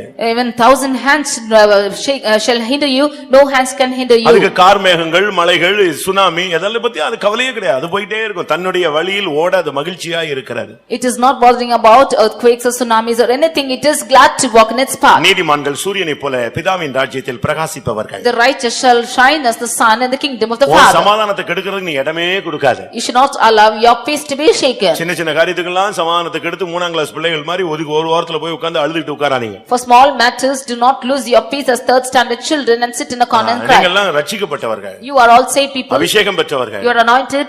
வாக்குத்தத்தம் பெற்றவர்கள். You got the promises. சிங்காசனத்துக்குரியவர்கள். You are belong to the throne. நீங்க கலங்கவே கூடாது. You should not be troubled. தைரியமா இருக்கணும். You should be bold. சமாதான கர்த்தர் வருகிற வரைக்கும் செங்கோல் உன்னை விட்டு நீங்காது. Until God of peace would come, this scepter shall not depart. எத்தனை பேர் இந்த செங்கோலை இன்னைக்கு தொட போகிறீர்கள்? How many of you are going to touch this scepter? உங்களுக்கு எந்த செங்கோல் நீட்டப்படணும்? Which scepter you want to be stretched for? எல்லாரும் கண்களை மூடுங்க பார்க்கலாம். Let us all close our eyes. இந்த 5 செங்கோல்ல எந்த செங்கோல் உங்களுக்கு வேணும்? Of these 5 scepters, which scepter do you want? யோசிச்சு பாருங்க. You just think and see. உங்களுடைய வாழ்வின் நிலவரத்துக்கு ஏற்றவனமாய் அந்த செங்கோலை கர்த்தர் இப்பொழுது நீட்டுவார். According to the standard of your life, the Lord will stretch out his scepter now. இல்லாவிட்டால் உன்னுடைய வருங்காலத்துக்கு ஏற்றவனமாய் கர்த்தர் செங்கோலை நீட்டுவார். Or according to your future, the Lord will stretch out his scepter. இல்லாவிட்டால் உன்னுடைய ஊழியத்தின் நிலவரங்களுக்கு ஏற்றவனமாய் கர்த்தர் செங்கோலை நீட்டுவார். Or according to the standard of your ministry, the Lord will இல்ல stretch out his கர்த்தர் scepter. நடத்துகிற பாதைகளுக்கு ஏற்ற விதத்திலே கர்த்தர் ஒரு செங்கோலை நீட்டுவார். Or according to the paths you are led, the Lord will stretch out his scepter. ஒரு 2 நிமிஷம் எல்லாரும் கண்களை மூடி முழங்கால் படிக்கலாமா? For 2 minutes, let us all close our eyes and kneel நான் down. 5 செங்கோலை திரும்பி உங்களுக்கு ரிப்பீட் பண்றேன். I will repeat these 5 scepters to you. மற்ற செங்கோலை பத்தி நீங்க பயப்படாதீங்க. அதெல்லாம் கர்த்தர் முறித்து போடுவார். Do not be afraid of other scepters, the Lord will bruise it. பிசாசு, செய்வனை, ஏவல், தரித்திரம், வியாதி, மரணம் அப்படி ஆயிடுமோ இப்படி ஆயிடுமோ இயேசுவின் நாமத்தினாலே இன்றைக்கு தேவன் செங்கோலை நீட்டுகிறவராக வந்தால் துஷ்டனுடைய தண்டாயுதத்தை செங்கோலை முறித்து போடுவார். Do not be afraid of other scepters which are stretched forth towards you by Satan or witchcraft or anything else. When the Lord is stretching out his scepter, he will put out all the enemies. இதுவரை உன்மேல் அதிகாரம் செலுத்தின வல்லமைகளை கர்த்தர் முறித்து போட போகிறார். Heretofore all the powers which were empowering you, the Lord is going to crush it. இன்னைக்கு கர்த்தர் 5 செங்கோல்ல எந்த செங்கோலை உங்களுக்கு நீட்ட வேண்டும்? Which scepter do you want the Lord to stretch out towards you? முழங்கால் படியிடுவோம் அப்படினா அப்படி ஸ்ப்ரிங் மாதிரி நிக்கணும். டாக்கன Pentecost. When you are asked to kneel down, you should spring up and kneel down. இந்த செத்து போன ஜனங்கள் மாதிரி நம்ம ஆராதிக்க கூடாது. We should not worship as dead people. நாம சிங்க குட்டிகள் மாதிரி நிக்கணும். We should be as the lion cubs. பலவீனம்தான். பலவீனத்தில் அவர்கள் பலன் கொண்டவர்கள். They have weakness, but in their weakness they were strong. உனக்கு கர்த்தர் என்ன செங்கோலை நீட்ட வேண்டும்? Which scepter do you want to வாழ்வா சாவா அப்படிங்கிற போராட்டத்தில் இருக்கிறவர்கள் கர்த்தாவே எனக்கு அந்த பொற்செங்கோலை நீட்டும். நான் அதை நுனியை தொடுகிறேன். என்னுடைய குடும்பம் மீட்கப்பட வேண்டும். என் குலம் மீட்கப்பட வேண்டும். And to the people who are standing between life and death, you ask the Lord to stretch out his scepter and you touch the edge of the scepter and your family will be redeemed. கர்த்தாவே பயங்கரமான சாபத்தை நான் கண்டு கொண்டிருக்கிறேன். Lord, I see a lot of curse. பயங்கர சாப போராட்டத்தை உணர்கிறேன். I feel a terrible curse in my life. நான் எவ்வளவு நன்மை செஞ்சாலும் எனக்கு தீமையே பதிலா வந்துட்டே இருக்கு. To the extent I do good, the evil is proceeding towards me. அப்படினு சொன்னா கர்த்தர் இன்னைக்கு இஸ்ரவேலின் செங்கோலை எழும்ப பண்ண போகிறார். If so, the Lord will stretch out the rod. அது மோவாபின் எல்லைகளை நொறுக்கும். It will will smite the borders of Moab. மூன்றாவது கர்த்தர் உனக்கு வல்லமையின் செங்கோலை நீட்ட போகிறார். Thirdly, the Lord is going to stretch out his scepter of power. சத்துருக்கள் எத்தனை வருஷம் இந்த சத்துருக்கள் போராட்டம், இனிமேல் சத்துருக்கள் மத்தியில கர்த்தர் Jayakodi ஏற்றட்டும். How many years will you have struggled with your enemies? The Lord will stretch out his banner before you.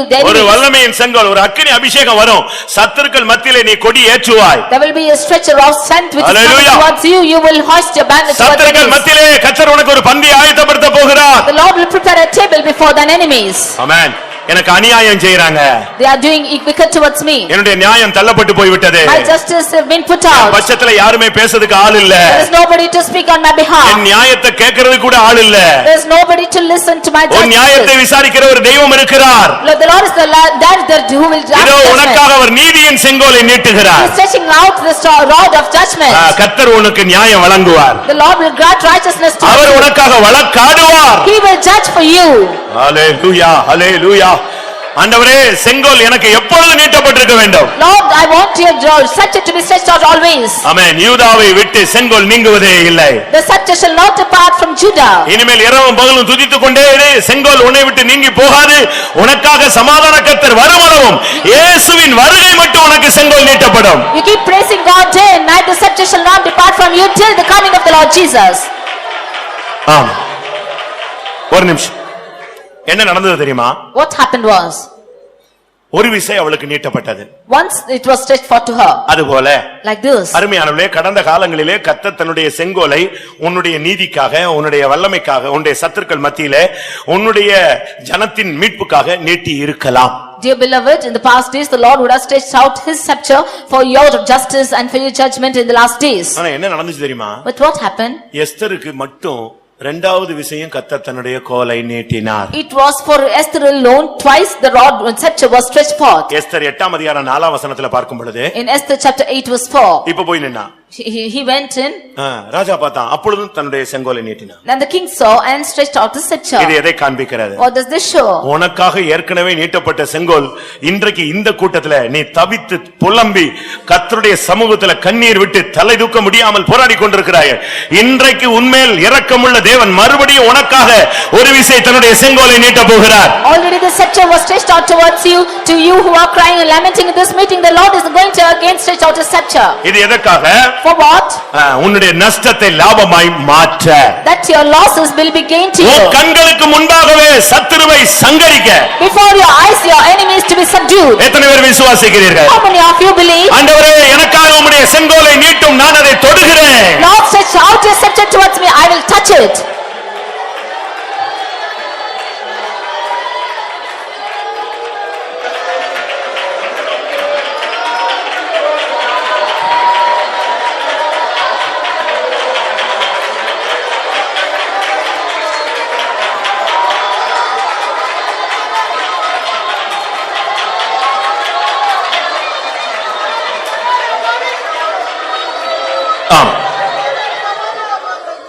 என் குடும்பத்துக்காக, என் தாய்க்காக, என் தகப்பனுக்காக, என் பிள்ளைகளுக்காக, என் சகோதர சகோதரிகளுக்காக கர்த்தர் செங்கோல் நீட்டணும்னு சொல்றவங்க மட்டும் கை வைத்துங்க.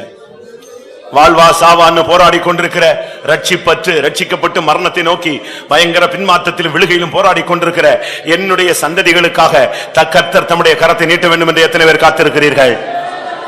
போல்டா கை வைத்து. ஆமென். சாத்தான் பார்த்து நடுங்கணும். ஐயோ, செங்கோல் நீட்டப்பட்டு விட்டதே, இனிமேல் நான் இருக்க முடியாதுன்னு பிசாசு ஓடணும்.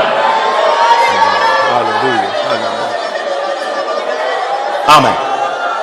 என் குடும்பத்துல இருக்கிற சாபம், என் தொழில இருக்கிற சாபம், என் வீட்டுல இருக்கிற சாபம், என்ன செஞ்சாலும் ஊழியத்துல முன்னேற்றமும் இல்ல, நல்ல பெயரும் இல்ல, என் ஊழியத்துல உள்ள சாபம் நீங்கணும். மோவாபின் எல்லைகளை நொறுக்க வேண்டும், இஸ்ரவேலிலிருந்து ஒரு செங்கோல் எழும்ப வேண்டும் என்று சொல்லுங்கள். எத்தனை பேர் கரங்களை உயர்த்துங்கள்?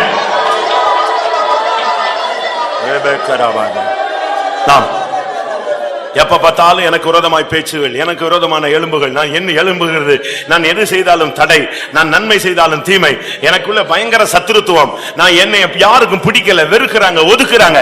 ஓ, இதோ கர்த்தர் வல்லமையின் செங்கோலை உனக்கு நீட்ட போகிறார். நீ சத்துருக்கள் மத்தியிலே ஆளுகை செய்வாய். ஹல்லேலூயா. எத்தனை பேருக்கு வல்லமையின் செங்கோல் நீட்டப்பட வேண்டும்? ஆமென். இதோ கர்த்தர் செங்கோலை நீட்டுகிறார், தொடுங்கள். இது செங்கோலை தொடக்கூடிய நேரம். ஆசீர்வாதம் உன்னை நோக்கி நீட்டப்படக்கூடிய நேரம். சாபத்தின் வேரை பிடுங்குற நேரம். பிசாசின் பல்லை பிடுங்குற நேரம்.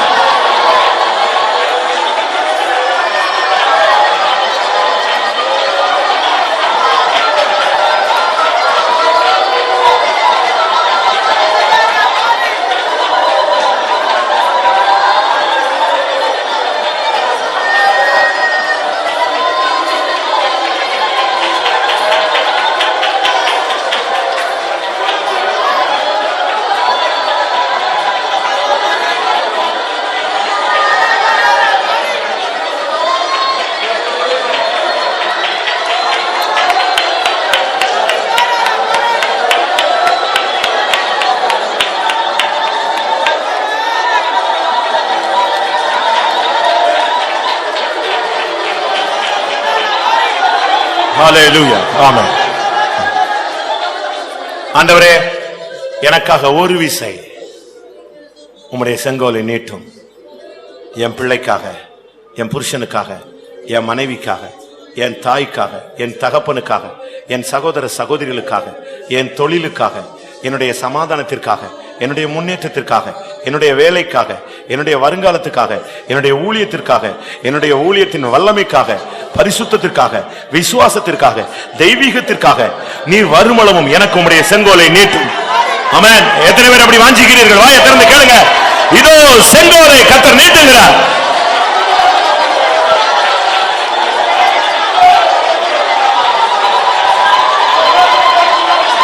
ஹிக்கராபலாபா கத்ரா.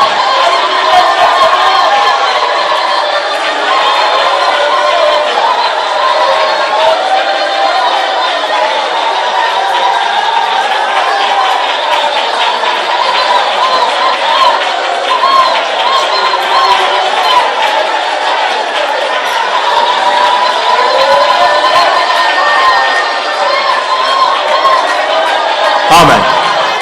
ஆமென். இப்பொழுது அதர்சனமான ஒரு செங்கோல் இங்கே நீட்டப்பட்டிருக்கிறது. தொட வாஞ்சிக்கிறவர்கள் உங்களுடைய வலது கரத்தை நீட்டி அதை தொடுங்கள்.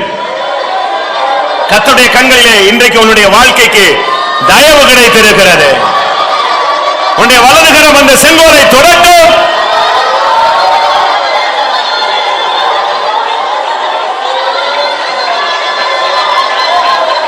ஹுடாவானியாலா திருக்கரா திரா திரா.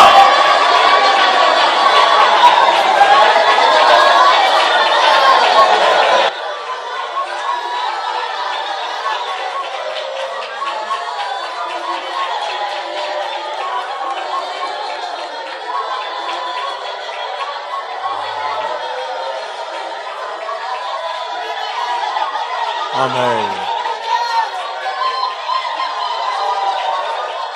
எல்லா சாபங்களும் நீங்க போகிறது.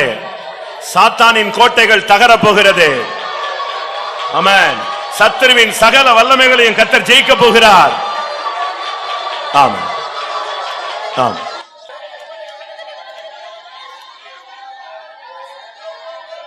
உன்னுடைய நம்பிக்கை வீண் போகாது.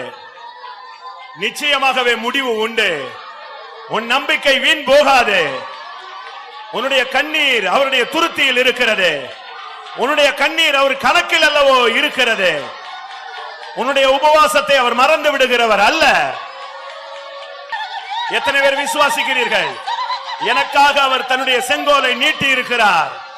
பரத்தின் சிங்காசனத்தில் இருந்து, பரமண்டலங்களின் சிங்காசனத்தில் இருந்து எனக்காக எனக்காக எனக்காக என் பிள்ளைகளுக்காக, என் தாய்க்காக, என் தகப்பனுக்காக, என் குடும்பத்துக்காக, என் தொழிலுக்காக, என் ஊழியத்திற்காக கர்த்தர் செங்கோலை நீட்டி இருக்கிறார்.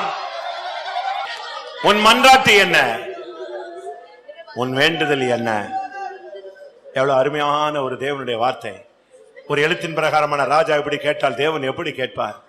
என் மகளே, என் மகனே, உன் மன்றாட்டு என்ன? உனக்காக என் செங்கோல் நீட்டப்பட்டிருக்கிற.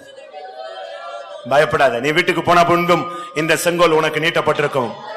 சமாதான கர்த்தர் வருமளவும் இந்த செங்கோல் உன்னை விட்டு நீங்காது. ஹல்லேலூயா. தைரியமாய் போ, விசுவாசத்தோடு போ, பூரண நிச்சயத்தோடு போ. இந்த செங்கோல் உன்னை விட்டு நீங்காது. ஆமென். ஆமென். அல்லேலூயா. தம்முடைய செங்கோலை நீட்டி கர்த்தர் தம்முடைய ஜனத்தோடு இடைப்பட்டுக் கொண்டிருந்தார். அதற்காக ஸ்தோத்திரம் பண்ணுவோம்.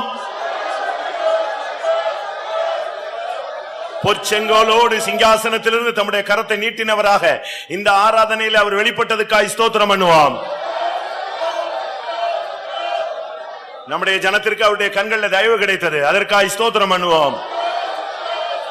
ஒவ்வொரு குடும்பத்தையும் கர்த்தர் மீட்டுக் கொண்டார். அதற்காக ஸ்தோத்திரம் பண்ணுவோம். வல்லமையின் செங்கோலை நீட்டினார். அதற்காக ஸ்தோத்திரம் பண்ணுவோம். இஸ்ரவேலின் செங்கோலை நீட்டினார். அதற்காக ஸ்தோத்திரம் பண்ணுவோம்.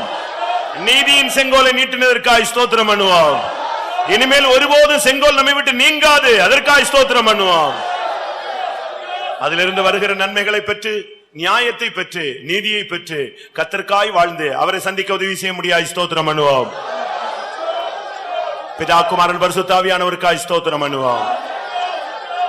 எல்லா மகிமையும் அவருக்கே செலுத்தி ஸ்தோத்திரம் பண்ணுவோம்.